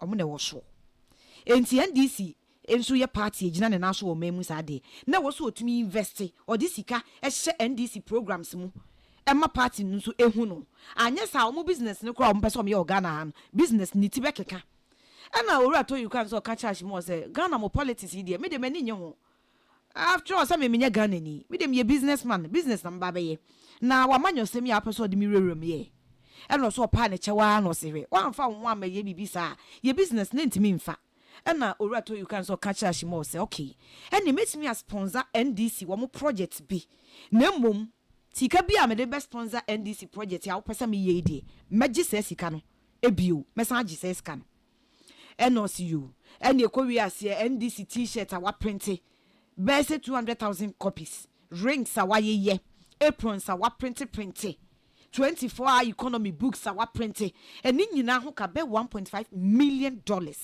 enye sika ketwa a wa pompe e de akọ NDC project no nko a emu ni nyina oso pictures a ebedi adanse o videos a ebedi adanse empo o picture ashimo no kra ejina container no bro mo ship ba stop ni mani nyina egum no enti dachi enko amasa asemi wo court ide e ko ba se to you can wa dance no evidences ne bi ni san a o wo sa nema we nyina ofa ebeboa no e wo nasem ka no emu e de ache sampa sika entese akodi ashimo ensem. Okay, let's continue with the story, sir. Okay. Un say onu because brofokasa no ye. Let me try and establish this. Onu one funny who because the laws of this country permit obia from outside to meddle in our politics.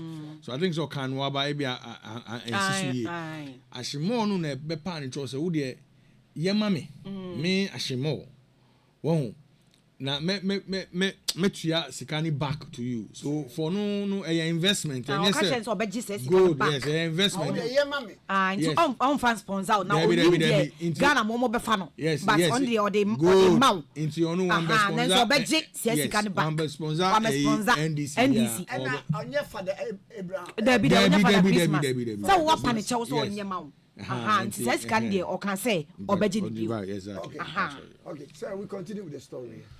Okay, so for business, this is more of the business part. You see, they can deny anything, but the evidence speak for itself. until today, they have no evidence. They just deny. But for me, so you have all documents covering these. You are right. Okay. Yes. So I have every evidence, and in fact, they disclaim. Oh, so let me put. You see, business for me, there is win, there is lose. I can take it easy. Today, if I invest here. So to cut long story short. Yes. How come that you were arrested for scamming Honorable Ashimo? Yes, this is where I'm coming to right now. Okay. And this is the most important part for me in my life because I need to clear my name. As I mentioned, investment. We can invest. There is win, there is lose. I'm fine with that. I take it. But what he is doing now is very unacceptable.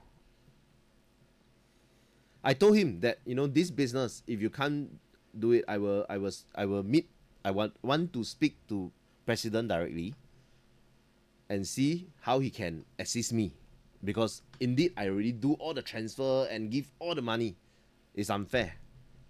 So he told me that, sure, no problem. I will bring you to meet Mr. President. Who was Ashimo? I'm sorry. The current president? Yes, the current president. Okay. So right now I'm moving towards to May 2025, which is what had happened to me. I told him that I want to meet Mr. President. He told me that sure, he will bring me to Mr. President. Then he invited me and he told me that all the business is good. Just I need to come here and sign some document and we can start the business. So when he invited me to Ghana on May 28, 2025. Of course, I flew here. I came. And the same thing, VVIP, entrance, immigration and everything. On that same day, once I touched down, he arranged a hotel room for me. He told me, my driver will send you to the hotel room, put down all your things, change to casual, your casual attire, and I will bring you to dinner on 7 p.m. And this is when the kidnap happened. So the driver instead to send me for dinner with him, they sent me to a place which he claimed that is his house. Inside the house and outside the house, there is about 20 to 30 people with arm, some with arm. Arm meaning gun. Sure. I'm surprised.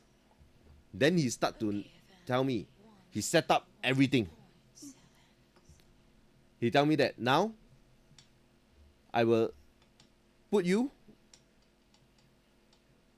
in this place if you don't transfer the money and sign the contract or document that I asked you to sign. Which contract was that? So basically he is trying to create some fake document that it will look like all those money that I transferred to him was for a fake property that I purchased from him.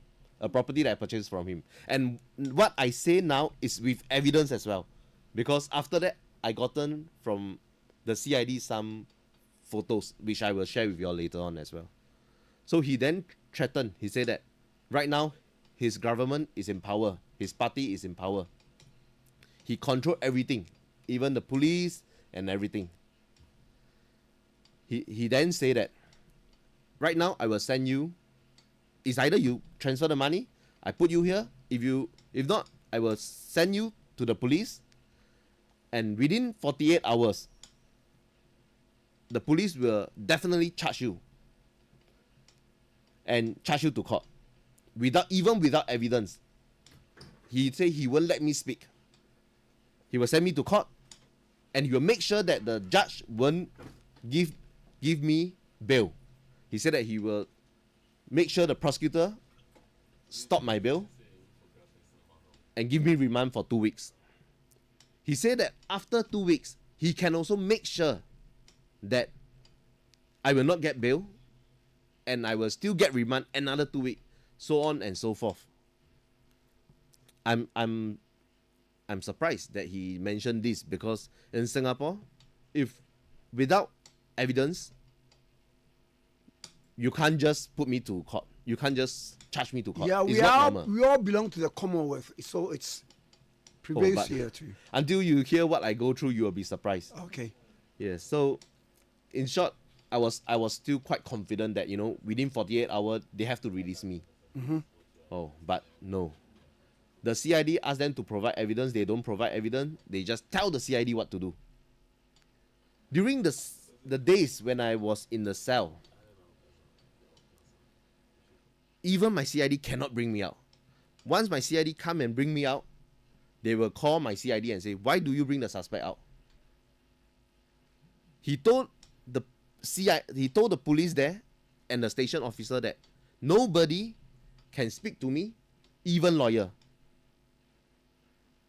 He said that nobody can provide me food, water, money, nothing. I cannot have access to anything at all.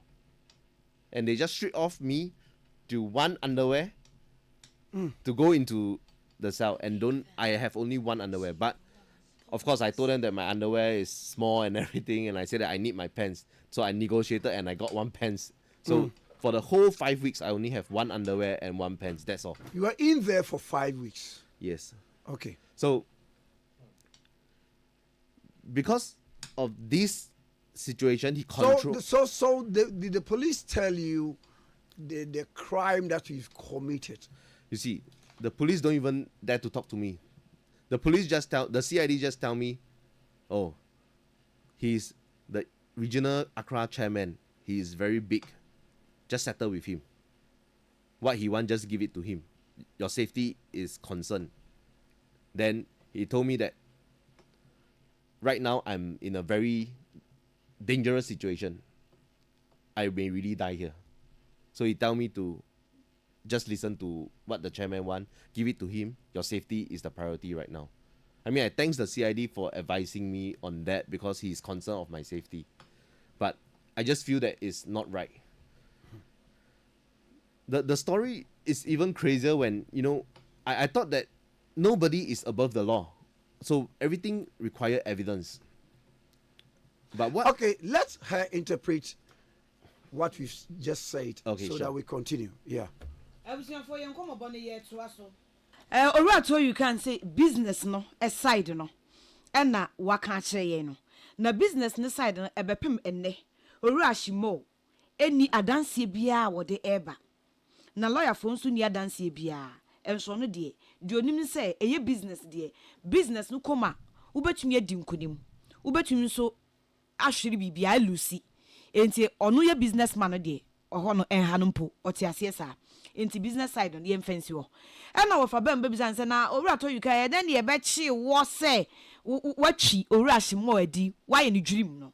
E na wo se ho ne asem no. Ehia pa. E wo sa me di ho tse.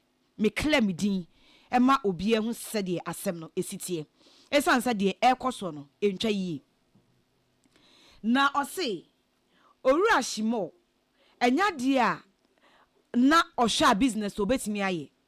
Enti ono owura to you can catch Ashimo say wo si business wo hwe na hu so na wontumi nya dia ene ma minhia Ghana mampanyi eye omampanyi asesi a wote abanwa so omampanyi John Dramani Mahama na chesa asem ne yabon kro na fi 2024 enti yabewura 2025 mu dia na chesa omampanyi John Dramani Mahama ne wo so enti se wo hu so de ene mepese mehia omampanyi John Dramani Mahama esan say me Ashimo na masandi sika saa enti ma minhia omampanyi na de me wo bia no me ne no enka eno Ashimo e ma na no bansem say uni how so you can show bia ni ho mebo modin am wo hia omampanyi nemo mesa to nsa afrew awoso oba Ghana na wodo nsa be hyehyɛ document bi asesen sign ema edimu na osemate nti wuwi a na wakohye omampanyi Mahama na oso okay enti mebusume ne da neto so aduonu nwotwe e wa fi ya emo na Ashimo invite owura to you can esama wo free Singapore e ba Ghana bio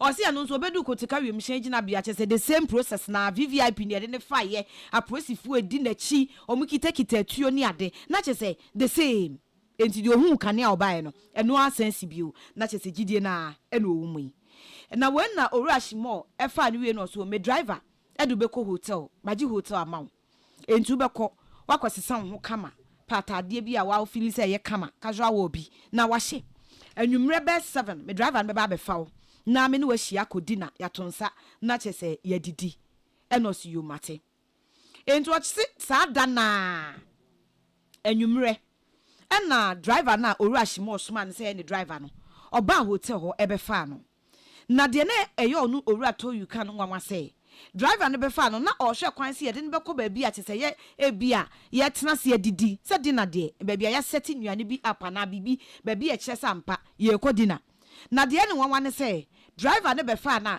baabi ɔde no kɔ ɛyɛ fie bi mu nti ɔno kɔ o describe ne sɛ asɛ yɛ kidnapping no yɛfa no domum de ne kɔ sie fie bi mu ɔsɛ yɛde ne kɔ fie mu a enipa ɛwɔ fie no abɔnten ne inside no bɛsɛ aduo no ɛde kɔ aduasa ebi mu kitakita atuo ɛhɔ na owura hyemo ɔbɛka kyɛn sɛ to you can woni bibi ɛdeɛ meme no yɛ nyinaa no me set you up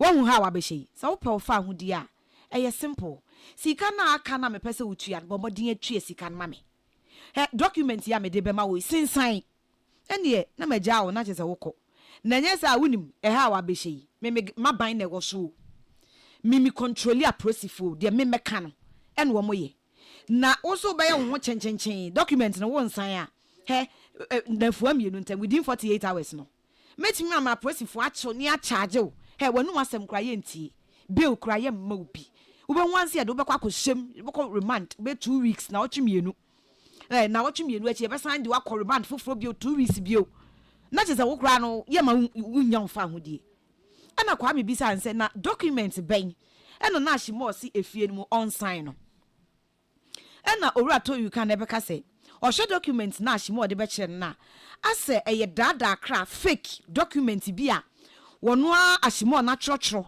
ɛde bre owura to you can sɛ on sign na ɔsign a na akwai sɛ sika bebrebe a wadi kan send a transfer ama ne nyinaa no kyerɛ sɛ ɔde ba bɛtɔ eniema a ɛnyɛ papa ɛwɔ ɔno Hyemo no ensem na kyese case die enti ɔhwɛ na kyese saa na document no ewom owura Hyemo koso ahunahuna no one sign document wa 48 hours mema so ya the process for achew ɔmo chew kra evidence ɛdanse ekomu misa obi ɔmo do bɛkɔ enti ɛne entrene ne de ɔkoso a ɛbɔ ne entrene ɛno na mpaniampa ne nuane ampa ye bɛdroa no ye droa no so a ɔno no ani kwanya so obi sa process for ne bibia nemom se CID no kra be yi na pie kra Hyemo si hey ade na CID wakɔ yi na pie wuntumi nyini mpie afe aprosifo na kye na wie no Hyemo no mu wɔ akyire ɛna ɔkyerɛ de aprosifo no enye ɛna wɔma orders instructions muntimi mfa to you can ema abonten to you can ntimi ne obi nkasa no impo a lawyer no ne lawyer kra ontumi ne nkasa mamu ma na aduane mamu ma ne nsuo ɔse ne underwear ekoka ba kope na wɔtwe enum 5 weeks ɛna odi wa prosifo akache ho underwear ba kope ɛne pants ba ko ɛno kra dum maybe na wɔso ɔkasa mesan sɛ ohun sa underwear ba ko de ma na esuadodo enti di okomu ɛno no ɛna Kwame ba mu bebisa na prosifo no kan ne bɔne a waye ɛkyerɛ no ɛna so please ya di ni ba ko kra de ohun sɛ ɔpɛnasem ɔpɛnu to you can asem ɛna ɔbɛka kyerɛ ne sɛ saa nipa na ɔne ne dili ɛyɛ Hyemo no ɔyɛ regional chairman panyin pa ne modu enti so ɔpɛ ne fa ho die ne bambo dia ha ne safety ne bambo na hia de Hyemo ɔbɛka sɛ ɔnyɛ bia ɔnyɛ sika bia ɔso ɔpɛ bia ɔntua ma no ne bambo ho nsɛm nti ɛna to you can ka sɛ ɔno kra wo ho sɛ ha no saa CID ni no ɔyɛ ade esan sɛ ɔdwen ne bambo ho nsɛm ho ɛnka wɔn kan de ɔkan ne mpo ɛnkyerɛ no ɛha ne yɛdu. So we continue with the story. Okay. So situation Emma police for no chino no. Hyemo koka say wa defrauding no by false pretenses. And no kwan initially yes, thank you. Okay. Inti eno so no mugina no mudi ye de omo ye. Inti pese me clarify. Okay. All right. Okay. So we continue the story, yeah. So nobody is above the law. This is what I understand. But the series of the things that I'm going to say later on will let you realize how much control he have to the police in Ghana. When I was in the cell, as I mentioned, the first 10 days, I never eat and drink anything at all So how are you surviving? I'm surprised that I survive right now. You know, I forget which one of the day I got fever, and the cell people in the cell was worried, and they called the police to assist me. They said that the white man is in fever. But you were not put before any court. Yes, I was put before the court after 48. I forget which day, because like I say, in the cell there is no time, nothing.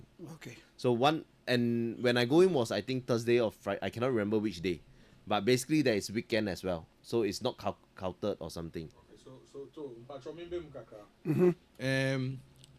Defrauding by false pretenses is based on the facts. Or say Ashimon say Chinese woman be Edisika ama to you can say yen fan breno onu Ashimon. Okay. Now such Chinese woman na ye can asem no onu no be introduce to you can to Ashimo. Okay. Now such Chinese woman na ye can asem no ye to you can business partner dada. Onu omu dili dada cry before answer. Onu cry investor for Chinese woman or invest in Chinese woman no China. And Chinese woman ko catch Ashimo say or the sikama to you can say on fambre or no Ashimo. Okay. And Sikanama.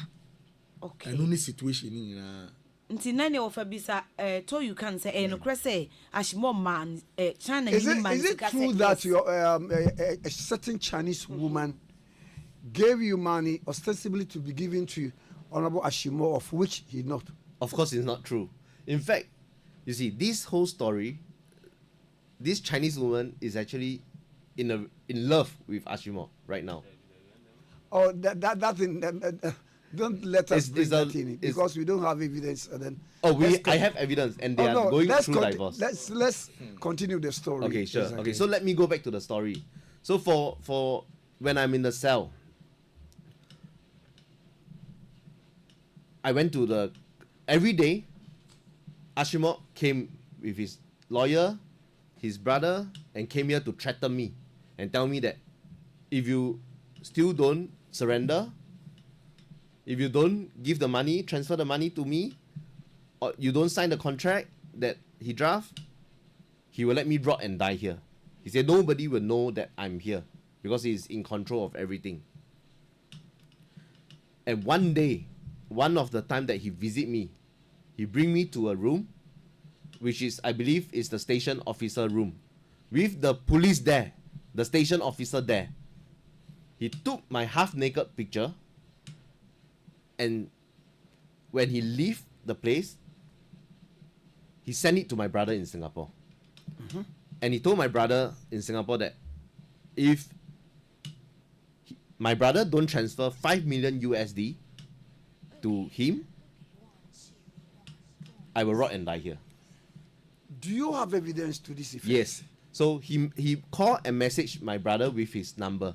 So I have the WhatsApp picture from my brother forward to me as well, and it is attached at my annex in my suit as well. So because of this, what was this 5 million he was demanding for? I mean, I have no idea. So basically, he made a suit that I owe him 3 million or something, but he asked for 5 million. I have no clue as well. That is why when this thing happened, my brother quickly go to the Singapore police. So the Singapore police, after he see all this evidence from my brother, the call, the messages, and the pictures, he told my brother that this shouldn't be in police custody, because no police in any country, if the person is in custody, will be able to take pictures of the half-naked pictures of somebody and send it to ask for ransom, ask for money. He said it's impossible. Therefore, it become a kidnap case in Singapore. And then my Singapore police contacted the ministry and contact the ministry in Ghana, and that's why Interpol come in. And that is how I managed to have my first freedom to talk and call my business partner Bulldog and also my lawyer to assist me on all these issues. Okay. Aba. Yeah, to us so. Now, you can say, or person come Ghana for United say areas will be a emraso. Now, the other one need 2 million as more out to me the controlling Ghana police. Now, and if we do a din can out could dear, was cells no. Adriani and Canano, ensue and Canano. And a Kwame business say, anyway, then I will survive here. What's not a pim there? No, see me a cram him one. Or see baby cry when you fever. Na afia say omo mo so no musuro ene no mo fra presi for o yes so be kan no na ofasa ba mu no say na ye do court and no say ai me kai say me court but say Ghana ha no me nche dan kai date ni papa na un say ya na weekends me dan kwasi ada me so abefefem ti me kai papa kwa me sa ba mu e be bisa ni bi say eye no kre say China ni bi a oye business partner oye oba emma usika se fabre ashimo and one for Sikana men wunti, wajina so aqua report my prosi for say what defrauded by false pretense, and Tiajina so me a betchi wiana. And was in Yanocre. And Yanocre, China need business woman. And Yanocreda. Na, what for Essa babies and say, and also, oh, one dance, and no sim, and one dance, one for Sikabia mammy. Nembum, do bet me a cancer, such China need ban. Or ne ashimo, some more lovey lovey.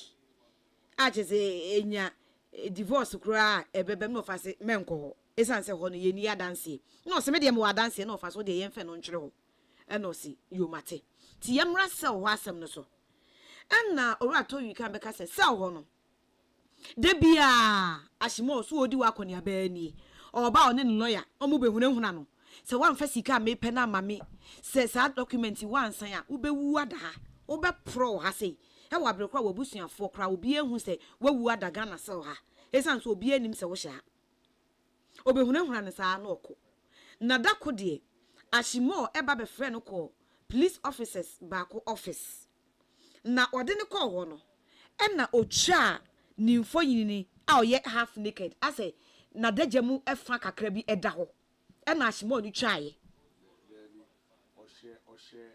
no shade o she shorts keke aha any top so cha esro no ni hu nyina o cha ni hu nyina o cha mfoni o cha ni hu nyina he was not properly dressed no she on shadan shata de papa bia yes shorts pen or she o che nikape e na shimo cha sa mfoni no police officer no anim o cha sa mfoni wie ya na wa send sa mfoni ni de ama onu to you can ni nua bema o Singapore say o hu nua no ya che no Ghana send $5 million mami anya sa obewu ada so am fa says kana ma opese wunua no ye gya no na onya ne fa hudi ba Singapore bi odia send $5 million anya sa dia ohumfonyi we ama metwa kire no e kire se ne ho akire no obewu ada enti to you can enua bema no ensa kan picture ashimo twa na ye twa no free ni tiri so abepem ne nas na ni kan ko a na hye no e ha ni nua bema no and what this picture no ekwochire Singapore police for say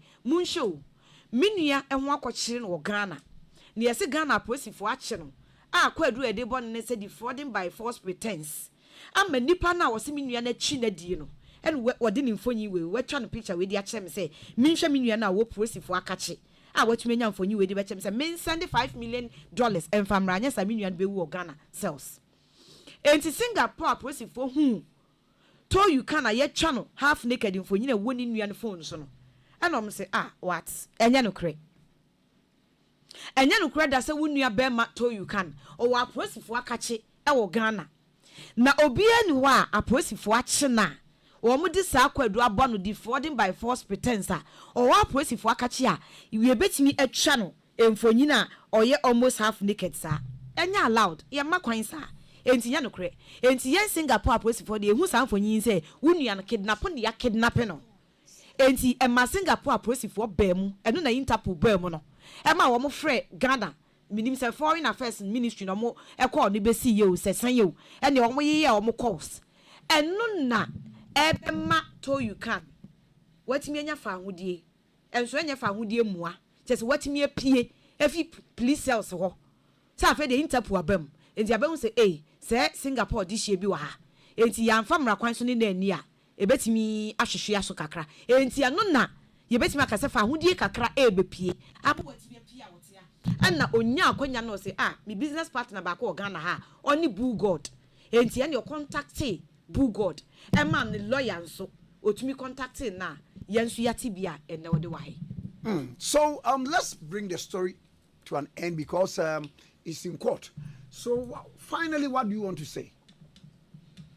I just hope that the police in Ghana or the court in Ghana have to be fair. Okay. You see, this experience that I've gone through is really, really like a nightmare to me. He's a Greater Accra chairman. He put me in the Accra cell so that he can have control. He sent me to the Dansoman court. But the thing is that the Dansoman court don't even allow us to speak at all. In fact, today, if it's not because of my lawyer, he think outside of the box and he filed for bail in the High Court. If not, Dansoman court actually rejected my bail again and don't even let me to speak about my bail and extend another 2 weeks. If it's not because my lawyer went to the High Court and filed the suit of getting bail for me, right now I will be 7 weeks in the cell, not 5 weeks. Now, the question is, have you sued or counter-sued Honorable? Yes. So, you see, right now I already sue. Okay. It's not just on this matter. It's the fraud that he done to me. It's not just this. We have human rights. And in fact, even till today, all my personal item, luggage, bag, even my Singapore passport is still with him. Wow. By right, it should be with the police custody. Since the first day, the police have been calling him to return. He tell the police that, it's with him, he will return. Then after that, he say, it's not with him. Then he say, with him again. He lied a few times.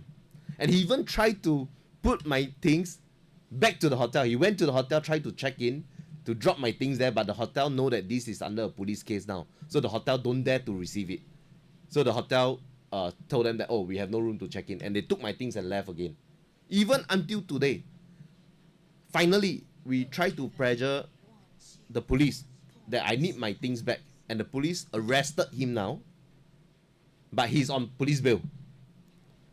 The police say that he will charge him if by Monday, this week Monday, he will send him to court if he don't return. But until today, the police still haven't charged him to court because of his position. So that's why, therefore, I'm hoping that Ghana police and Ghana court can be fair. Because if he's any normal Ghanaian, he will have been arrested and been charged. Let me ask this question. Yes.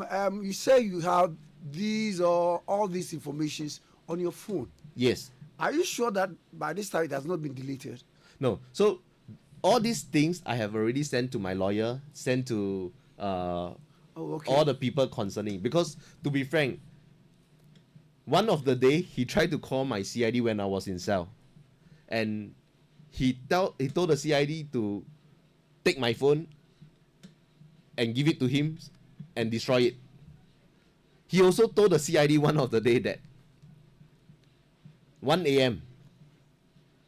bring the suspect out. He said that for this time you don't drive.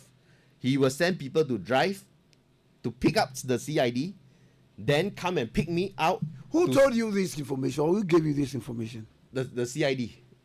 So I have a picture as a proof as well. So the proof of the message state clearly that because the CID is worried that I'm gonna this thing will gonna be big soon because it's a lot of days. He worried that Ashma will want to silence me and silence him as well. Because normally he will just call the CID around 8 p.m. or 9 p.m. to come and take me out and threaten me to sign the thing and give him money. But this time is special. He asked the CID to bring me out at 1 a.m. and he asked the CID not to drive. He will go and pick the CID and pick me out of the cell. That is why the CID himself is scared.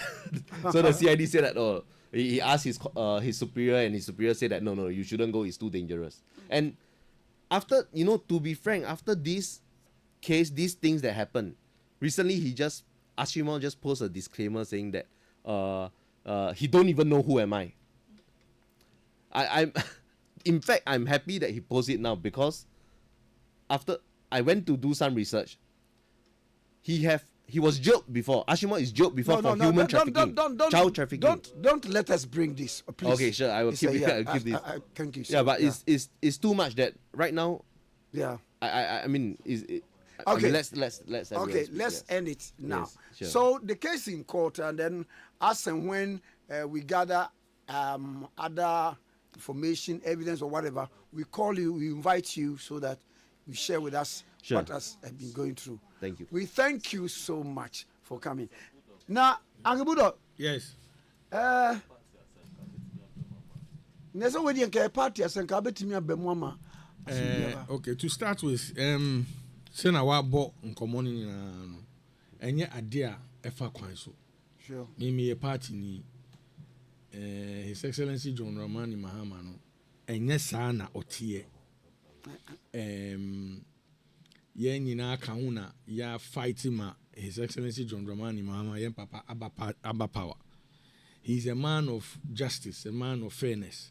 Inti so obi wo party mu a obe say party din and obe use ni power dia ye nyoma dia yentumi ntinase.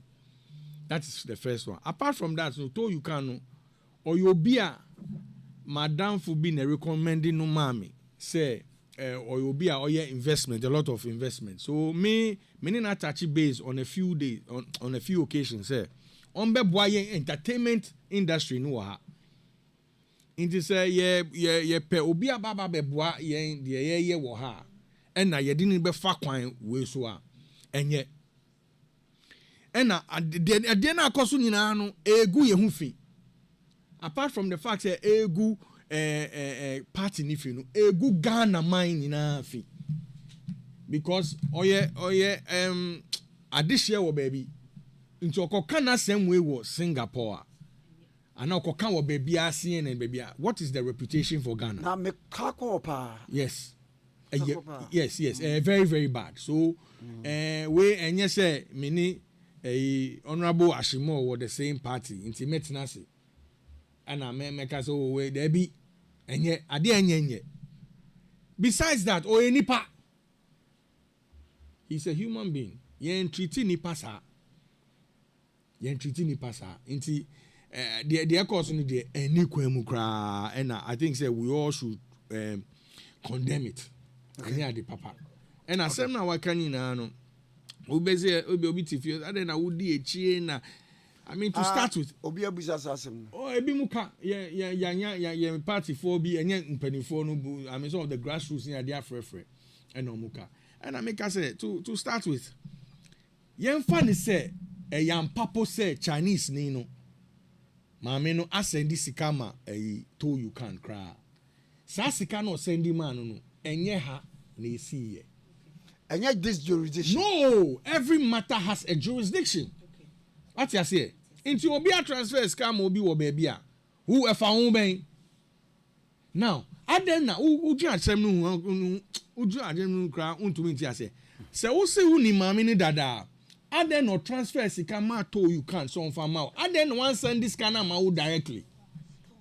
Wo se wo ni mobi, wo ni Chinese woman no mu e business. Aden na maame na send this kana ma wo Ashimo. And one send ama to you can so on farm out. Aden nti ase uji hu asem wo nyina okay. Nti ase bi enimu. Eti Uncle God. Yes. What court nti no. Yen hwe de court ni beye. Yes. Mpacho mami can be NCBB so. Okay.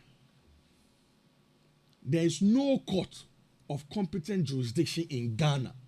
I bet to mean the to you can agina ni nim say why obi fraud. Assembly see wa ha. Who didn't agina ni nim ai there? And the court will decide. Okay. Yeah, Matthias here, but we are citizens. Yes, we are citizens. Yes, we form the law.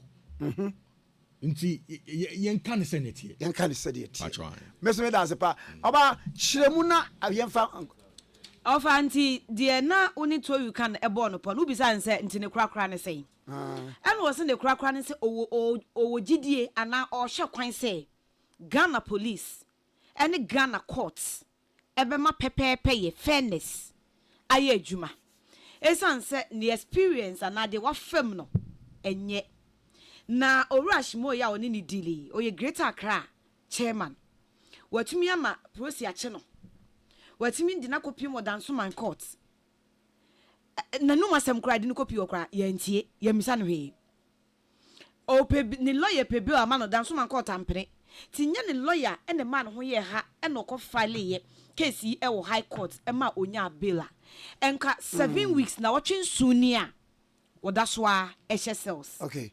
Ye fan wa. Okay. Mate. Me da se pa ye ne owura to you can. Atwetwe enkomo na mpanisi utie nkwade ya na watie wudie. Asem no ye bekoso ade akire na de obia ye kan. We thank you so much for honor our invitation. Thank you very much. You're welcome. Thank you. Yeah. Okay. Na ene yenko enkomo foforo so e. Na Thursday bia ya yedi enkomo.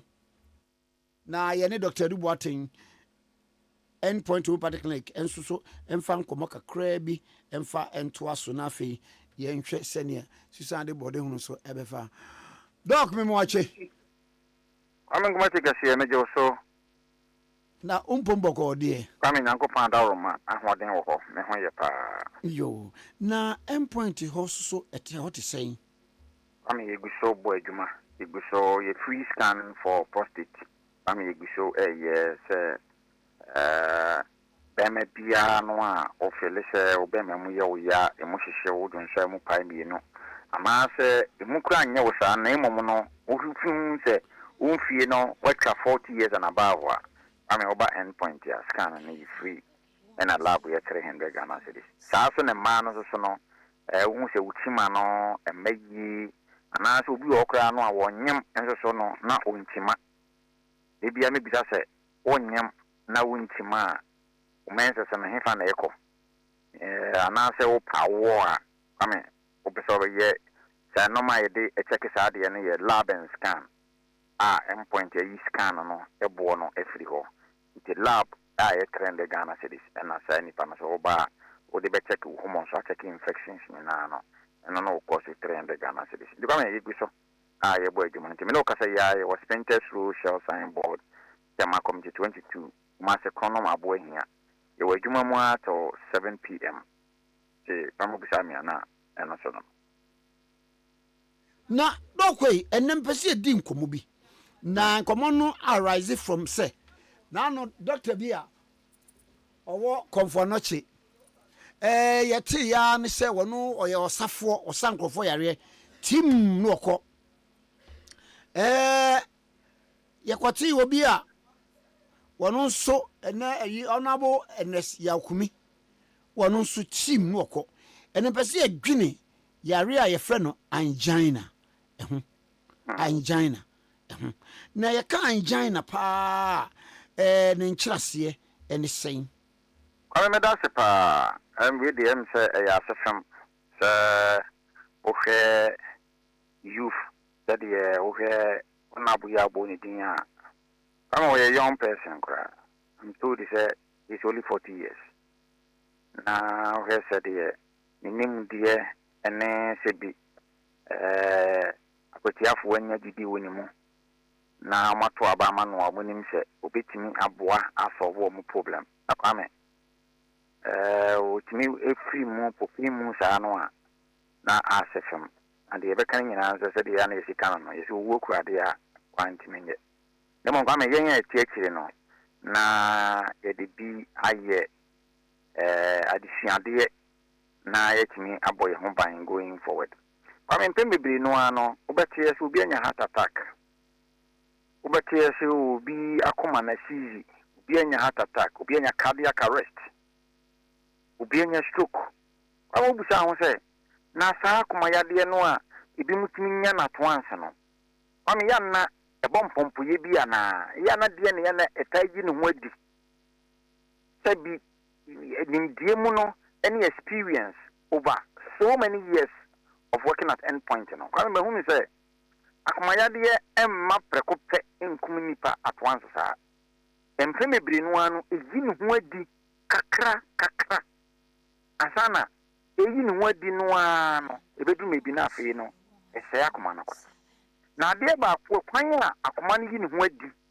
ta akoma no esa ase se enya problem a yi ni ho adi e de tsere wo nipa de se ni ne se ubenya bibi e fe ne se angina yaka angina no a enya medical condition ne mmom no yade akoma yade ho nsunsu anso ene ma wunya sa de no eni nti bo so obi anya heart attack obi anya cardiac arrest obi anya heart na failure kwa mbe mu no na ebo ne kokko na kokko no ebo no na yi san bi kire no aye beka na sanjan ye ka sanjan na no a kwa me de pa che nyina ne se obi wo abo wan se wo se ne bo aye tin na wa sha se so wo so ete na kwa me bo se ne honam dua na asa edwodwo ne bo no ye ne ya ohome a bo se ensi so na aso ne jaw ne ne shoulders Kwame de mane ba sa ne nyina ne se de kasa angina no a na se moja entimi ni afusa ne enko akoma no ho akoma ne pompi moja sa akoma ne pompi moja no aso so hia moja eti sa akoma no a e pompi moja no eko na moja no wentimi nya ina blood ama akoma no ho a meaning say wo starve akoma no from moja papa the moja so na mframa esusu wo mu eti say wo starve akoma no se moja dodo entimi ankon a meaning say akoma na entimi nya enough oxygenated blood entimi nya ne pa wudi aduane wudi ye ne pa na wo mu no akoma na entimi nya ensuo akoma no you are starving akoma no from ensuo eni nti kwa me de obetia na se obo no aye wutin ase de kuma ena edwa ebonim na obo no ase de aye tese emun ehwo no ye wudu na obo se ohome a akwa me insi so Kwame ekopasa no a yeso wanya medical condition bi afa ne sa angina na angina no de ebo kokko ne se it is possible say akoma yade bi ewo ho coronary artery disease bi ewo ho na ebo kokko no nti no na ase am wanya sa ade no eni di Kwame obi ho a ye ne sa no a within a short time no ne ko ye wo angina ne wo mu ahudo bebre ye wo table angina eno ne ye say obi ho a won de wo ye exercise or joggy, go to Amika, war for staircase. Now, Bohun say, ne bono, I need the bonnier away. I suppose of me, I was in so, no other than Sa act on the commerson. Nakuma ne bonny petty, no than Sarkman to the commerson. I'm one thing here because exercise now, oh, yenty, and now, yes, I know. It is possible, say, Wakumano, Mojantini near Fusanin Kohon. Now we exercise in Intino, and I didn't wedi. We exercise and over here more blood to the heart. And it was an agent who desire. And only yet stable angina. And I ebia won nantia bonse. Ese all of a sudden what baby no akumo kim. Kwam a sign it is possible say coronary artery disease and as a walk my idea be ho. And obi also a ye unstable angina. You can't unstable angina no say any pano or the order hokra onye exercise or da hokra no a TV and answer you know kwamo bu wansa na koma kwame ni ye more serious bo se na koma no ye dia na na bunye ni du na ohumi abo se so na wa ye bete okura de kwa na de no e jai at form then you look at when you be a friend say unstable angina and the all refractory angina so angina no sa boya wo no kwame etoaso a refractory etoaso etaba all the time mu anu etanya kwame eno na ebokoko say you are getting closer to say wakoma ne bitime sizi kuda if you say when timenya emoja nkwa akoma no ho de ya that is akoma no the muscles of the heart no kwame is going to die off. Now, command muscles will die off so the other Kwame. Just a worse thing and say within a short time, no, the Kwame was saying. We a young person now. When I walk on. It's Kwame a cassa angina noa. Then person at year 40 as in and say, Yana a year, a dear air bokoko, a will say, Akomano, ye be a touchamawa. Akomano is not all well. And unti and a winya sao bono, you would do. Ebona yetin asɛ yɛde akuma bi dwabɔ no asɛ wohome a ɛnsi so no asɛ wayɛ bɛtɛɛ nti ame bisa me a na na se kyerɛ ɛno no na bɛde na obi atumi aka sɛ okay me menya angina ne bi ame de bɛ mu ho sɛ woyɛ nya angina no no sɛ sɛ wo ho sɛ de meke kan yi a wo ho na wo bo asɛ pressure asɛ yɛde biribi heavy load bi na yɛde ato akom yɛde ato bo so wo ho na sɛ wo bo no ayɛ ma asɛ pressure bi egyina wo bo no so wo bo tɛ sɛ ohumi a ensi so anabo wo sɛ wakoma no asɛ yaso wakoma no na yɛ squeeze asɛ obi aso akoma no ɛna akoma no wo chinchin akoma no ɛyɛ sign etu nya hu saa deɛ no a na kyerɛ sɛ ɛno no ɛyɛ anabo wo ana sɛ ɛyɛ wo saa no na kwa no ani so ebiriw na wani so biriw na wo sɛ wayɛ bɛtɛɛ ade ne kura wa na wugye mu sɛ ya nso mu a kwa wo yɛ ate ahwe fam wo wan sɛ wo home a na ne susu nsi so na wo sɛ ebi kwa wo wɔ condition mu o ɛso so na wo sweat fifire tew gidigidi wo wɔ condition mu pa so na fifire tew na wo sɛ sɛ asa wo feel unconscious asa wo sɛ wo call off which means the body ni nyinaa is coming to a halt body ni nyinaa ni the body ni nyinaa no adwo ayɛ fom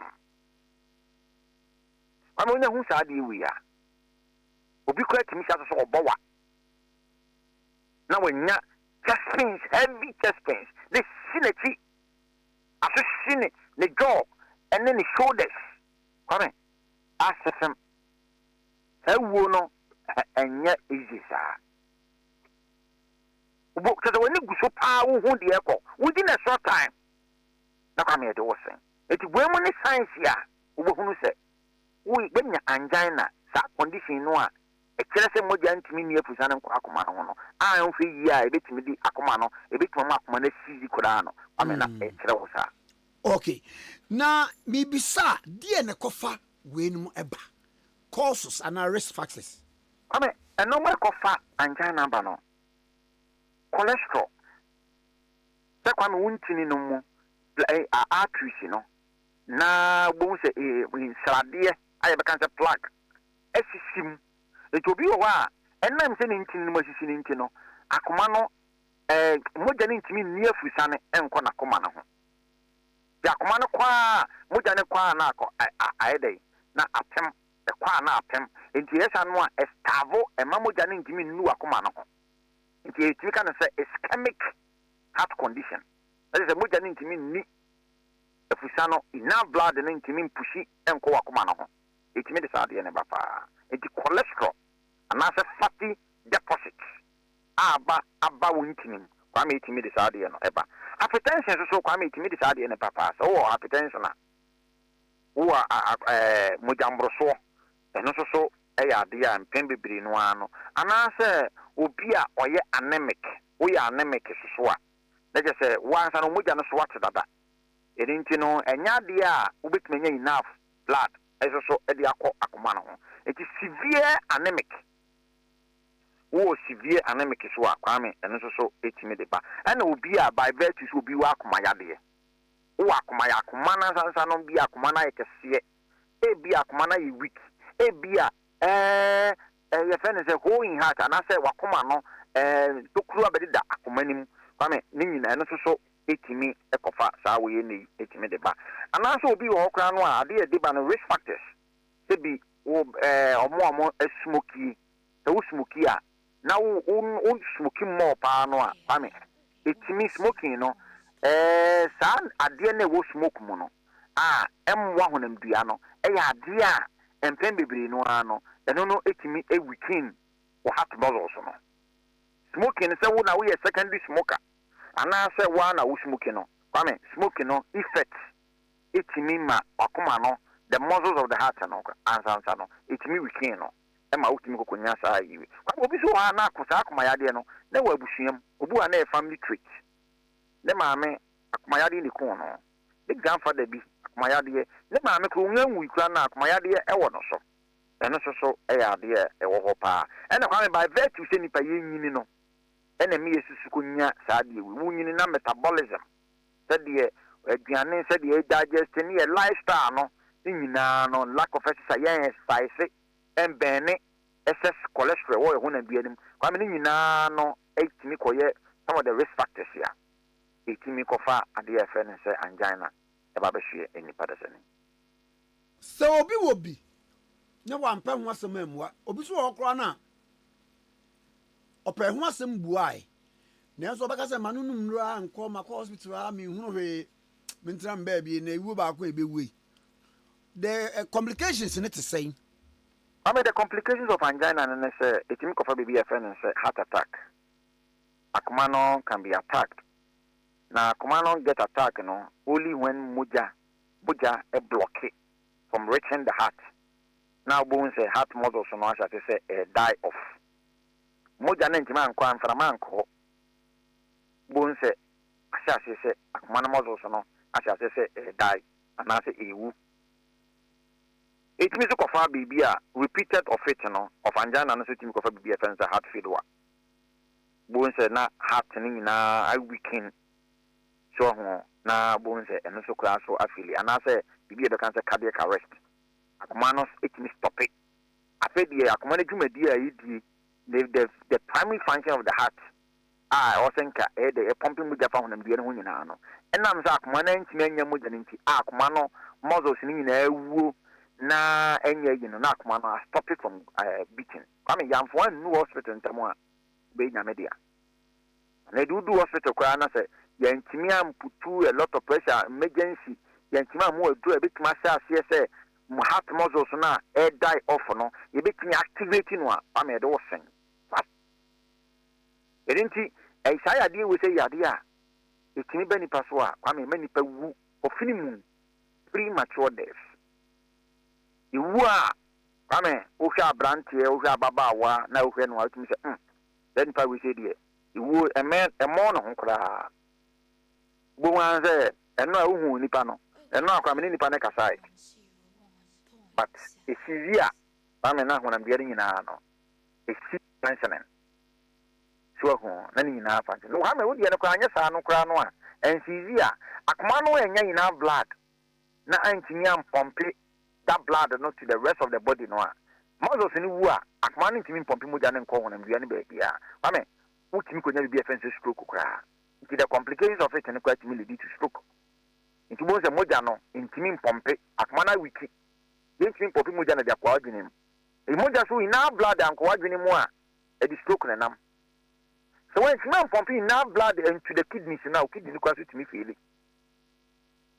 it's Kwame ya kasa angina ehun sunsan so no huge nti ekwan ya faso boy ho ban fi sade ho no routine checks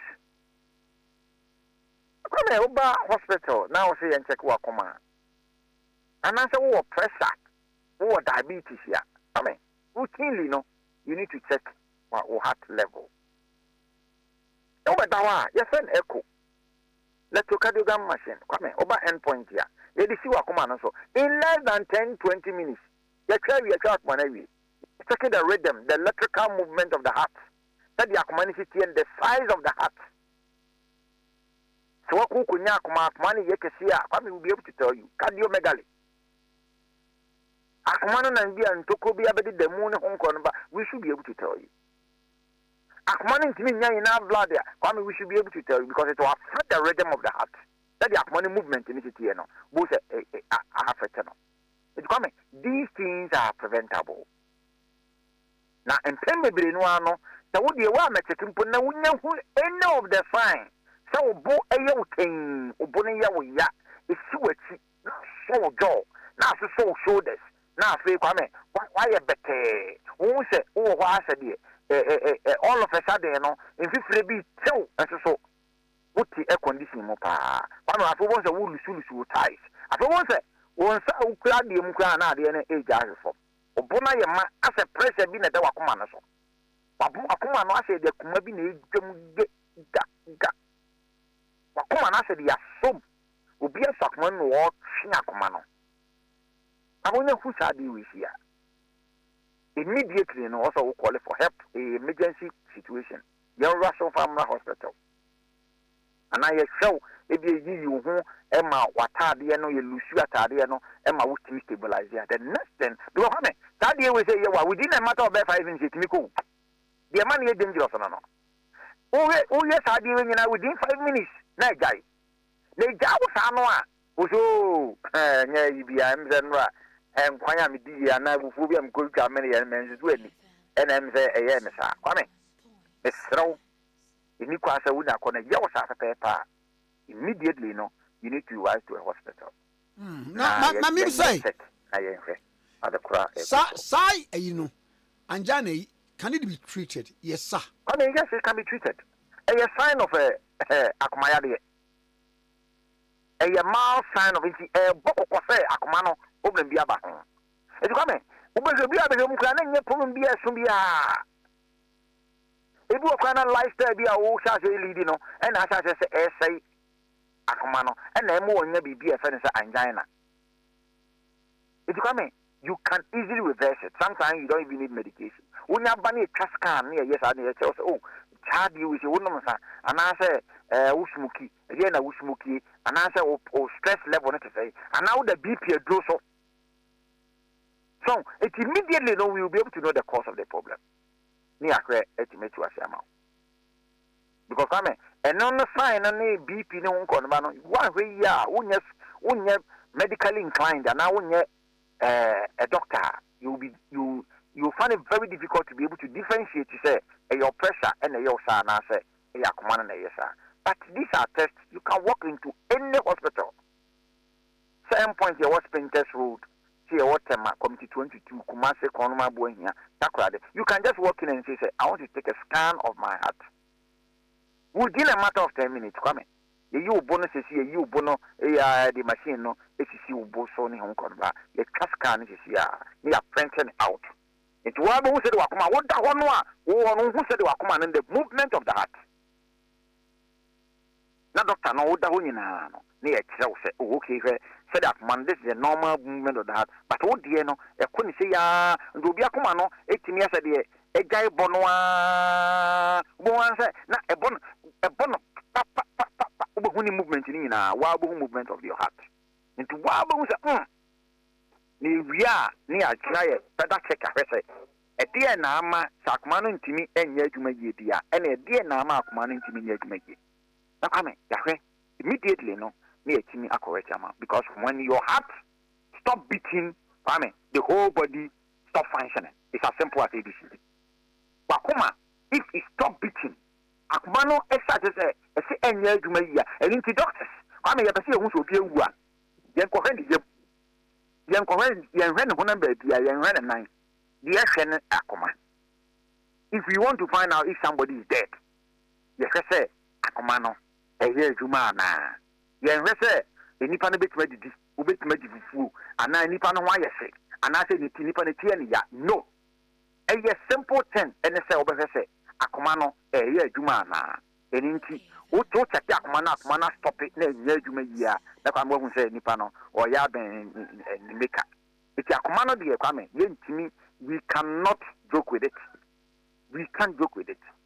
Ebe mo akọ tofuri mu and you can say premature death, unplanned death.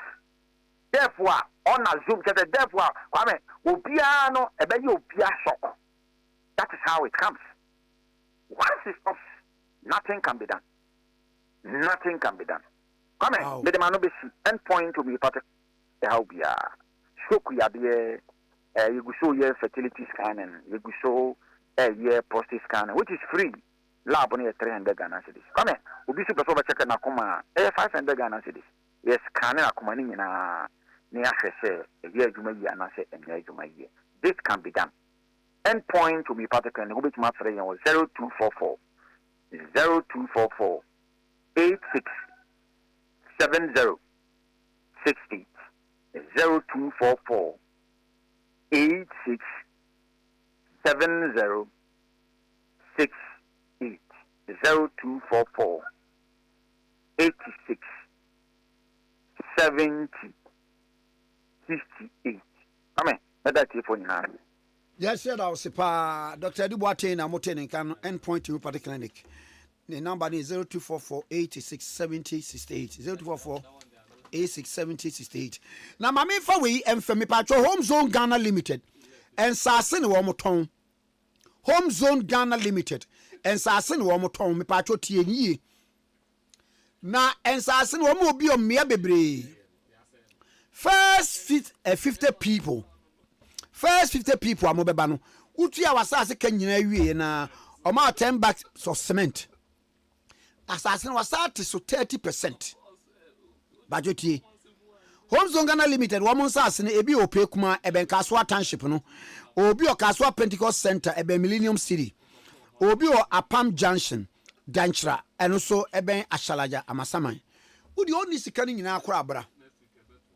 Obeyen in 10 tem kakra the amount na what treat and kakra.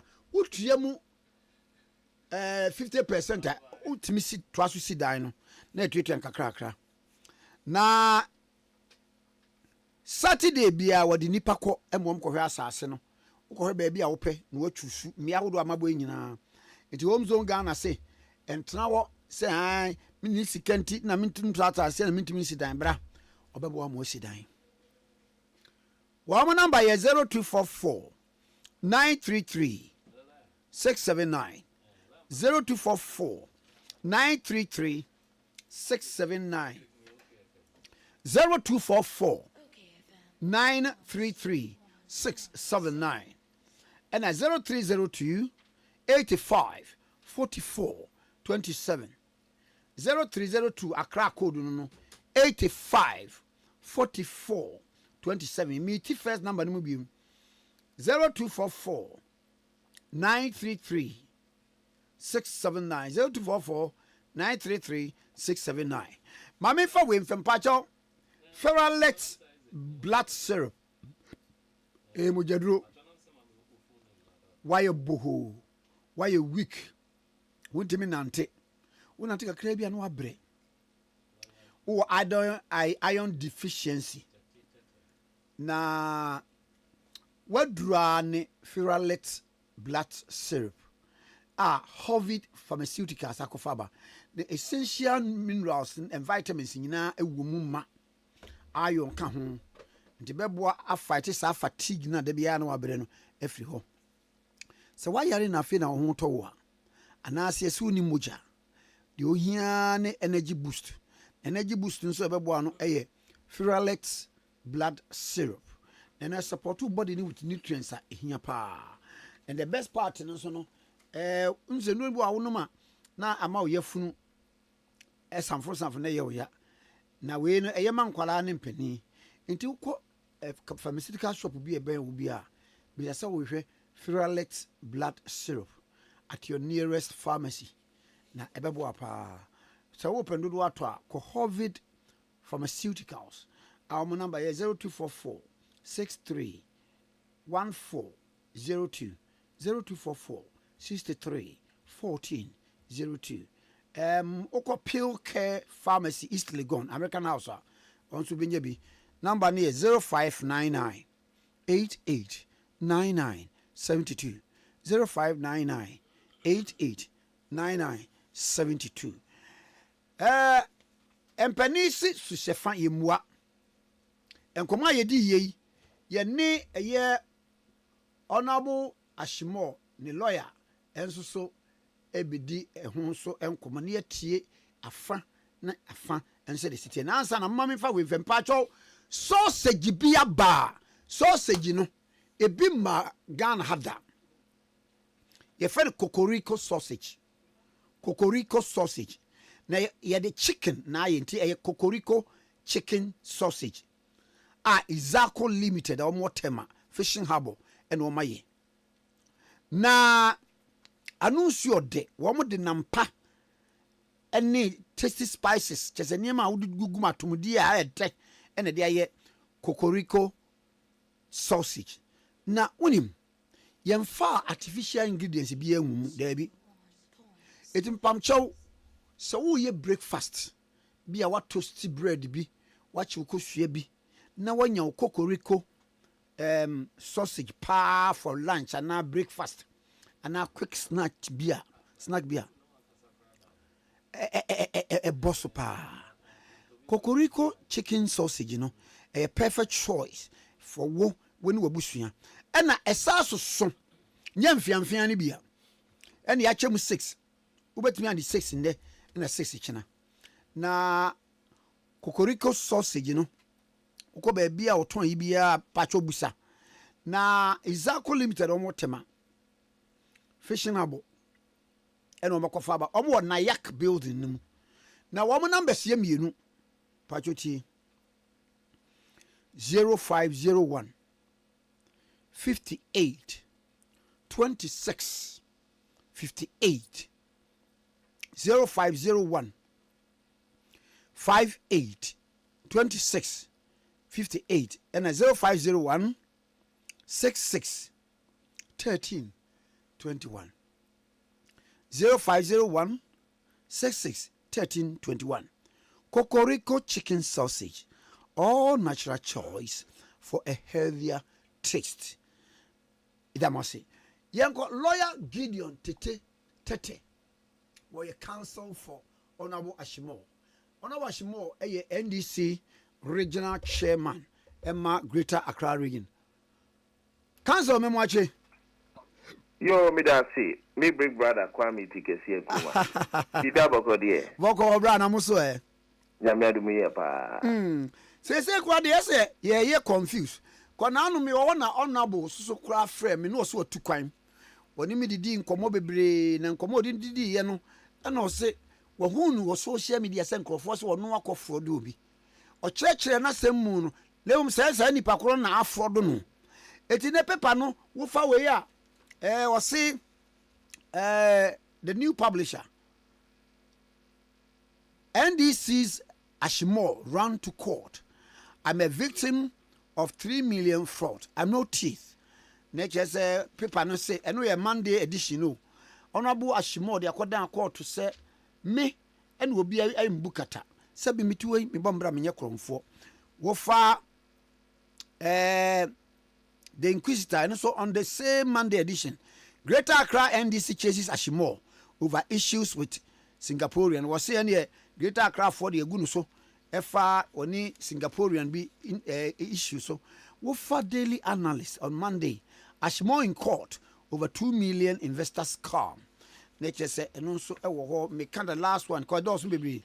The Daily Gist on Monday, NDC chairman busted in alleged 2.2 million fraud.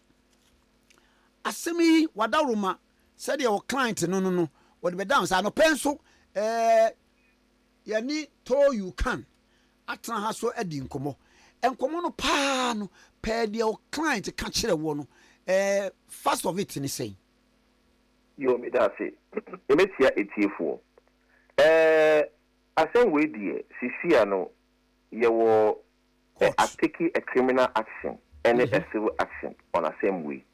And he me to say make assembly full details because once put the assembly court now no civil action no you taking now criminal action so twice no court no per se ubeka niema na ayet to say per se detective maomo in terms of ejuma as I say omunye and see the mechanic say police knew the area so far no the procedure of the police know the say who ascend na who criminal assembly now person the first thing say uber report to my police know omujuma the way they must do it to make sure say the wakano no kre ana no kre and nuna Mr. Ashimo or wa report asem eco police for no investigation edi so you can echo court and based on the court no they remanded him based on the police for no a catch record. All these are normal procedure. Ewo Ghana ha eyemra na eye juma. And in the long run, no, say eye no clear. Say so you can move eye guilty and on your guilty. The court will determine it. Any criminal matter no. What you say. Apart from that, the issue says so you can say if anything passport any name ewo Mr. Shimo hono. Onwa etro krata ko police headquarters CID hono. Then so you throw a statement saying say we don't have those things in our possession. And Yama Mr. Ashimo bail. And the police force your investigation about that particular petition. Say Yafa or say you any passport, any the belongings. And see, it's just a matter of the institutions working. Mitie dear all kind, I have to say, foreign among now he is trying to tarnish the image of the police and the court. And say we should encourage such things because the assembly bar is the same police and in the court that would deal with our matter. And the issues of first year the form it is a very dangerous precedent, and we should not encourage foreigners to be doing that. Because you were confident in our institution. And yes, Mr. Simono, on yes, Assembly Abba, he has gone to the same institution to ascertain the truth and make sure, say, whatever must be done, must be done. And the near company, say, or come from station to station. Now, or can Niema, when the matter he himself, no, or no, taking civil action, our high court. Now, you are taking criminal action. Now, still, Kasa, then what do you want the court to do for you? So, our GDA, say, court to the Kanasa Mawa, he needs to keep quiet and allow the court to work. And he also needs to keep quiet and allow the police to work. This issue of half-nakedness, make come in tears here. Kwame Tikese, Ghana, so we do shit. Now, walking better, doesn't mean you are naked. In Ghana, don't you see men walking better? Doesn't mean you are naked. For police station, the police station bang now on that penny say, who best sell shit behind back. Where? Is it the only person who is better in the police station? Uncle behind back, so Uncle Hono, or no pet, no one says shetana. Or no pet, Bisano, or Bruce Pet, no one says shetana. When you go to the station, Obia and shit. That is what the police do. And to maintain here, why or call in Central 4 to be talking and be saying things when on no crap what taking action our police any the court apart from Mr. Ashimo also what taking action our police any court. We need to stop that people from bastardizing the court and the police station. As we say here, these same foreigners on the Kwabontin number Kase, our institutions are not working. And see, that is why what I want to conclude on is that once police know your investigation, almost the same accord, the Dansoman court, they say, and the court has the power. Court, almost power to either remand you or not. And now one other catch you almost say you must be given bail. And the court, I'm penitential member of bail. You have the right to appeal. And see, a normal right, say, almost for appeal. And the High Court granted them bail. But almost the conditions account, Bisano said there were conditions, hefty conditions attached because he himself our flight risk. He doesn't have a permanent place of abode in Ghana, which is a normal procedure. And see, maintenance here. What I will put or conclude is that, look, say, assemble our police station, and now assemble our quarter, then come assemble our media. We're not having a media battle. No. And a media battle, he will not have taken a case to the civil court about infringement of human rights. Say, a media battle, Mr. Ashimo, he will not go to the police. He would have done what they want to do. But no, our GDA, our police, we need to know, or no, so a report, so yeah. Say, and to show our castle or your news center, time will tell. Police will come on the investigation. However, the High Court will also come with a ruling whether indeed he is guilty or Mr. Ashimono actions that you are taking against him civilly, indeed, he falls short of them. Until then, he is innocent. Mr. Ashimono is innocent of all the issues. And see, we need to hasten slowly. I don't know why, the show it whatever is also following him and say all kinds of things. Onokwapo, the things he's saying is another way to bastardize the court. How can the court remand you without any offense? How is that possible? And anything about our Kasana may say, because how is that possible? Are you now saying, sir, the court don't know the job, the court only knew Omujuma. Who know about Omujuma? Now, assembly here, you want to go to the same institution to deal with your matter? Let us be careful. See, as we speak now, no, matter no, before High Court on.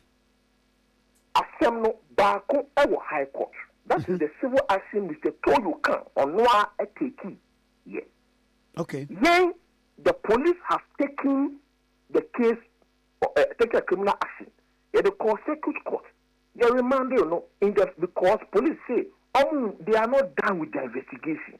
And the police don't catch the court say they need more time to investigate. The court has the right to remand you, so that you don't, not at least based on that, you don't end up interfering in investigation. So that is mostly the purpose of remand.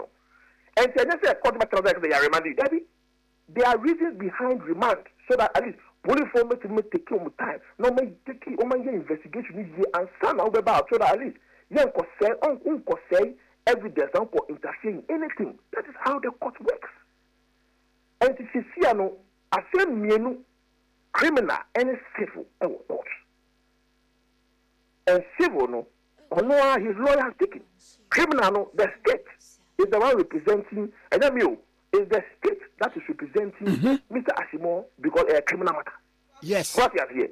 And the state no matter investigation, they will be the one to represent the complainant, Mr. Ashimo. I will not represent him on the criminal action. What you are saying, and it is established based on the evidence, Mr. Ashimo, at the Abia police station. It is established indeed, so you can has engaged in defrauding by false pretense. He will be jailed. Say no cry. Say he has engaged defrauding by false pretense. Why not? Over coffee. Lord, yeah, mamma was in na me fe wa chire ni abonkomo.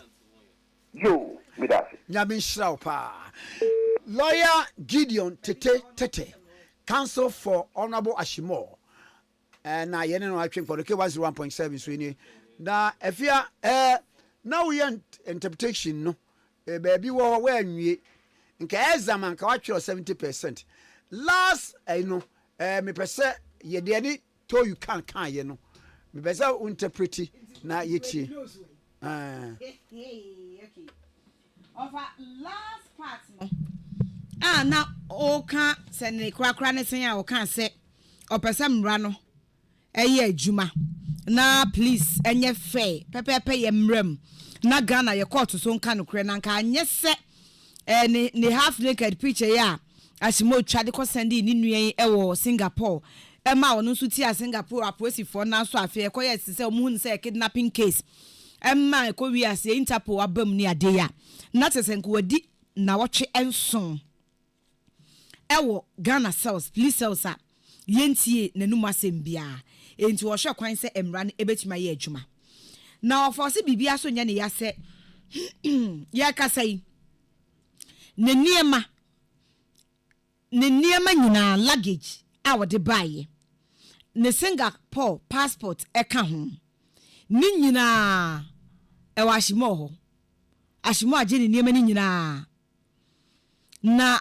waka kira prosifo no ama empo omo frɛ ne sɛ de be ya nkode ne niema no a ne Singapore passport ka ho no ebebre no na police for fresh ma ode ne me de beba ode china me de beba afekwa de ko wiase ose niema no eni ni ho osan so kwanya ne ntie se hotel na okọ hanma no ko dai no Ashimo obo modern ko ho se nka ode niema be kwa kosi hotel room ho back na hotel for no so hu sa asem no atija no oma ama ne kwan mhye da ka chen say omu space aye ma enti afa de ne nema na shimo san transfer no back from hotel obiwa e won nchen enti ne okase pa no no say wo se sa nema ni nyina ne nsa etumi eka na obi sa say wasiu ashimo ana na o se ai wasiu no ama presi for kra ekoche no enso omama ni bill na emom omo nchaage no emfa no nko court enti wo fa na chese eho na enkomobo no mode kɔ ekoko siye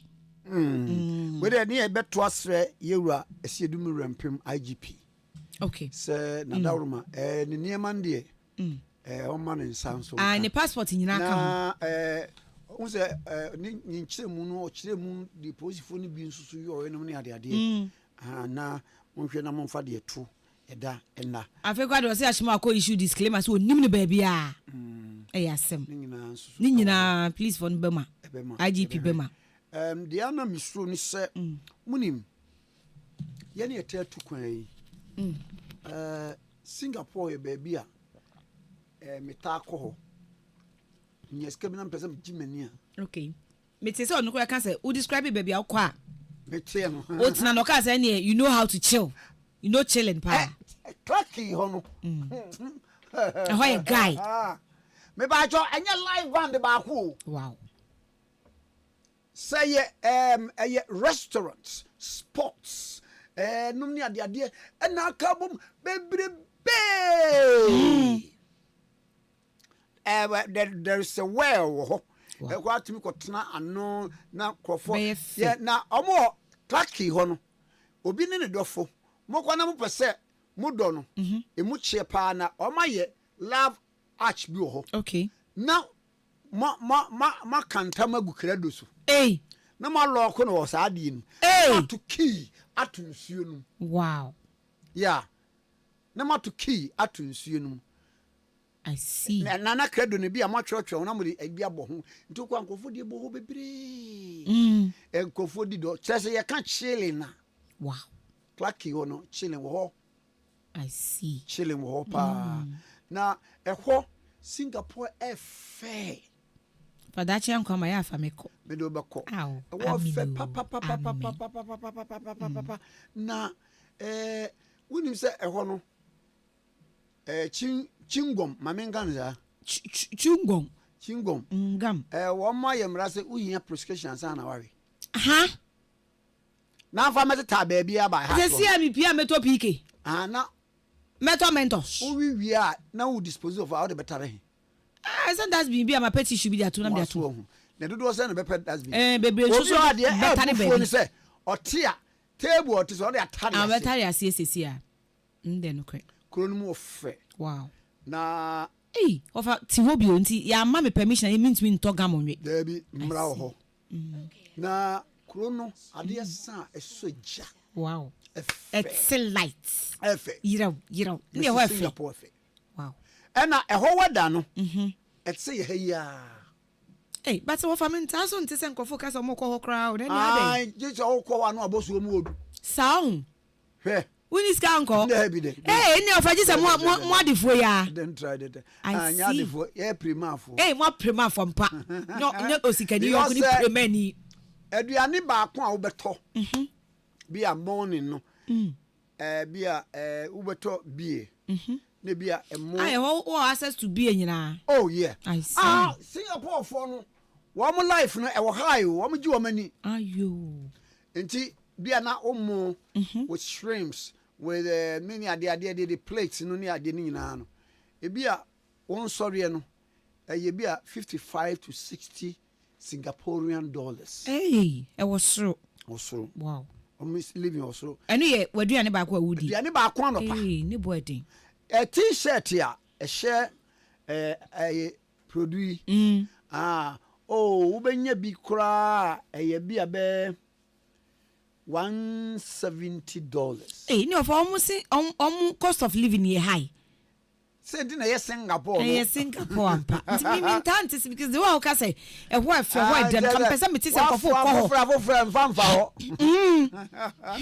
unisika ye premier ni a I see na who was cancel a hot day Say the okay dey. It is kind On some cancer area no.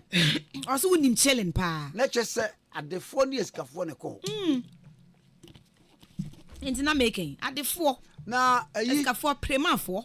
Omo ka kasa omo a native language no. Okay. And a national language no. Omo ka Mandarin. Mandarin. Yeah. Wow. Na Asia for kasa. Kasa ni padodo kan wo wiase pa Mandarin. Mandarin. Is it Rick or Rin? Rin, Mandarin. Oh, okay. Na omo ye Asia for in nature. Omo ye tisa Chinese for. Mandarin no Chinese wom. Okay. But the fuck cra. Eni kasa we kan. Eni kronumu efe. Nti ofa wo te kakra. Hwan. Omo ka brofo pa. Nti kan beka say. Omo ka brofo, omo sign post omo obi a obi a no. Ote brofo onte kra no. Wote ne 111 na obetimi de twitwa ne ho. Omo na omo ani bie. Yeah, instead of now okay, when as one etie. They were colonized by the British. Whoa. Wow. Eti United Kingdom Britain kitwa we. Who say wofa America fo no mu. Wofa ebepem ne. Woda so di Canada so. Wow. Colonize almighty India. Singapore. Wow. Colonize ehifobio. Omo atos amai akase wo wiase. Colonize wo munyi. Wow. Ndi Ghana mo ko de Oh, yeah, nchina ya. Ghana, Nigeria, colonize wo ya. Ne bepem ne no. Canada. Ceremonial president and King Charles. Yeah, okay. You only have prime minister. I see. Sanity. That's your fire for me ko Singapore. Hey, we colonize Australia. Okay. Australia kakrakano. Whoa. Colonize them. I see. Enti na me do ba ko Singapore. Yes, this one winim. Obi a sebi ne sefam so no. You must have none sefam so. No friend Singapore. Hey, let's go for that video. Mo ba tu di sesi a. When you see FM so in Singapore na me. Egaso. We say I no keke kra man you be e say akono so be ka so ko Singapore. Me wa say hon so e dey. Hey guys. I'm living the washroom but bibia why a guy who scar where dey. Emre bi mi ko to ade bi o ba bi na ka kire lady na o store ho no se ka ade chi a me ba beto. Na me say anasa chi na mo be kwa sorry. Mo be ko church. What is church? Okay. Sundays I'm on sorry. What's it? Sundays I'm on sorry. There be woman no omo asuma womo asuma nkasa. Okay. Omo som. Omo religion. Religion. Okay. Yet predominantly Christianity. Okay. Until no bisa what is church. What is church? Winya Brenso Malaysia so nice. Wow. Malaysia very nice. Very nice pa.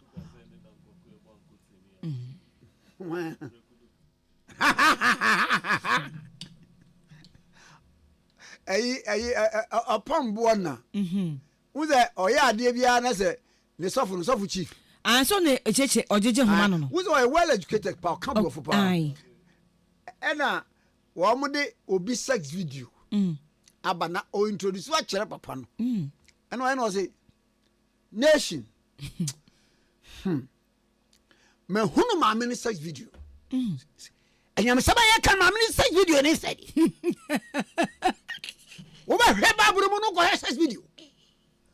When you can't see nation aso so beka bibia ti sa akere no. Aveve. Wo we sex video ni dia na hu ye no. Hey, no bi a wo se ye kanya me afa obratie. Wo die wunti yo se. Nyame ni ba engine bi okuta ma me na ham. Na so fu chief so kan we nyina. Wo se Fango is Froko. We had no cinema, so one to we are. As some of my catch your bush for who come for. 3 days will be any. To me, Cabra Himako. Now, Unti was it? dia wo hwe ya na wo cancel mami hwe no so we dey over na na wo kika we nyini TV so nti we dem de mo ahwe no de ama no no de man no na nation so age nation ji ye na o hwe yin so say hi dori ya said de kemoro ke setana bala tongues abem tongues bebem asemo ofani nyina wa so ide mo aso dem akwanti nyina so nation one nation one can say ya na so we chief bo ai reverend pambo mra no ebra o hwe nipa naked afi o cartons no video no just say hey dori ya na kando se pekinela and dori ya na ba nation I can say and huge something hupa kwaku ya buaji mi no obaji mi da be ofanya me had my first August me boa ai me pamjo munto tekiti ni bi mo ba ha mo benya Peace FM has mo benya bi so mo number bi o mabo because short code bi no yimi obaji mi no ebe chan de di nkan no obaji mi ame ache no ebe ye denso e ho so be ye nika artist biti se Kofi Kinata eba na Amrado Bena oba Empress Gifty otuetua Akrobeto he day doso man across day and an special guest no so e day we dey fear pa ye ka de otebrofo a oh nya Akrobeto brofo nyina papa oba ai enti program na be guy munto take it my mampani kofo kan say Ghana beye DKY comedy beye se Ghana ye we si chire o ai mampani da kofo apel so say Ghana beye milk and honey papa you ma good morning yes good morning okay 101.7 today happy birthday to Rachel Ohima Buadiwa Asante wanya 4 years pepepe ene efri wawofo Mr and Mrs Asante ene wunua Nana Ado ene the entire family ena omde ema wo happy birthday to Apostle Nana Yaw efri happy birthday to Apostle Nana Yaw efri ene wanya 50 years pepepe na yema happy birthday na efri Abigail CEO of Nature's Bites Benyua Mrs. Free Justice any my from what Nature's Bites and omde Emma wo once again Apostle Nana Yaw Efriye happy 50th birthday to you. Okay 101.7 swini oba na wankwa woji wani so na yen sorry so DJ mami volume ye frame radio kwa wasa no kwa Nkrumah Tikese ene mote ohima afia kire enka do not friend Singapore na mote eye produce opani Kwame osu edumi enka ya mo nyina moniti a oje nya ado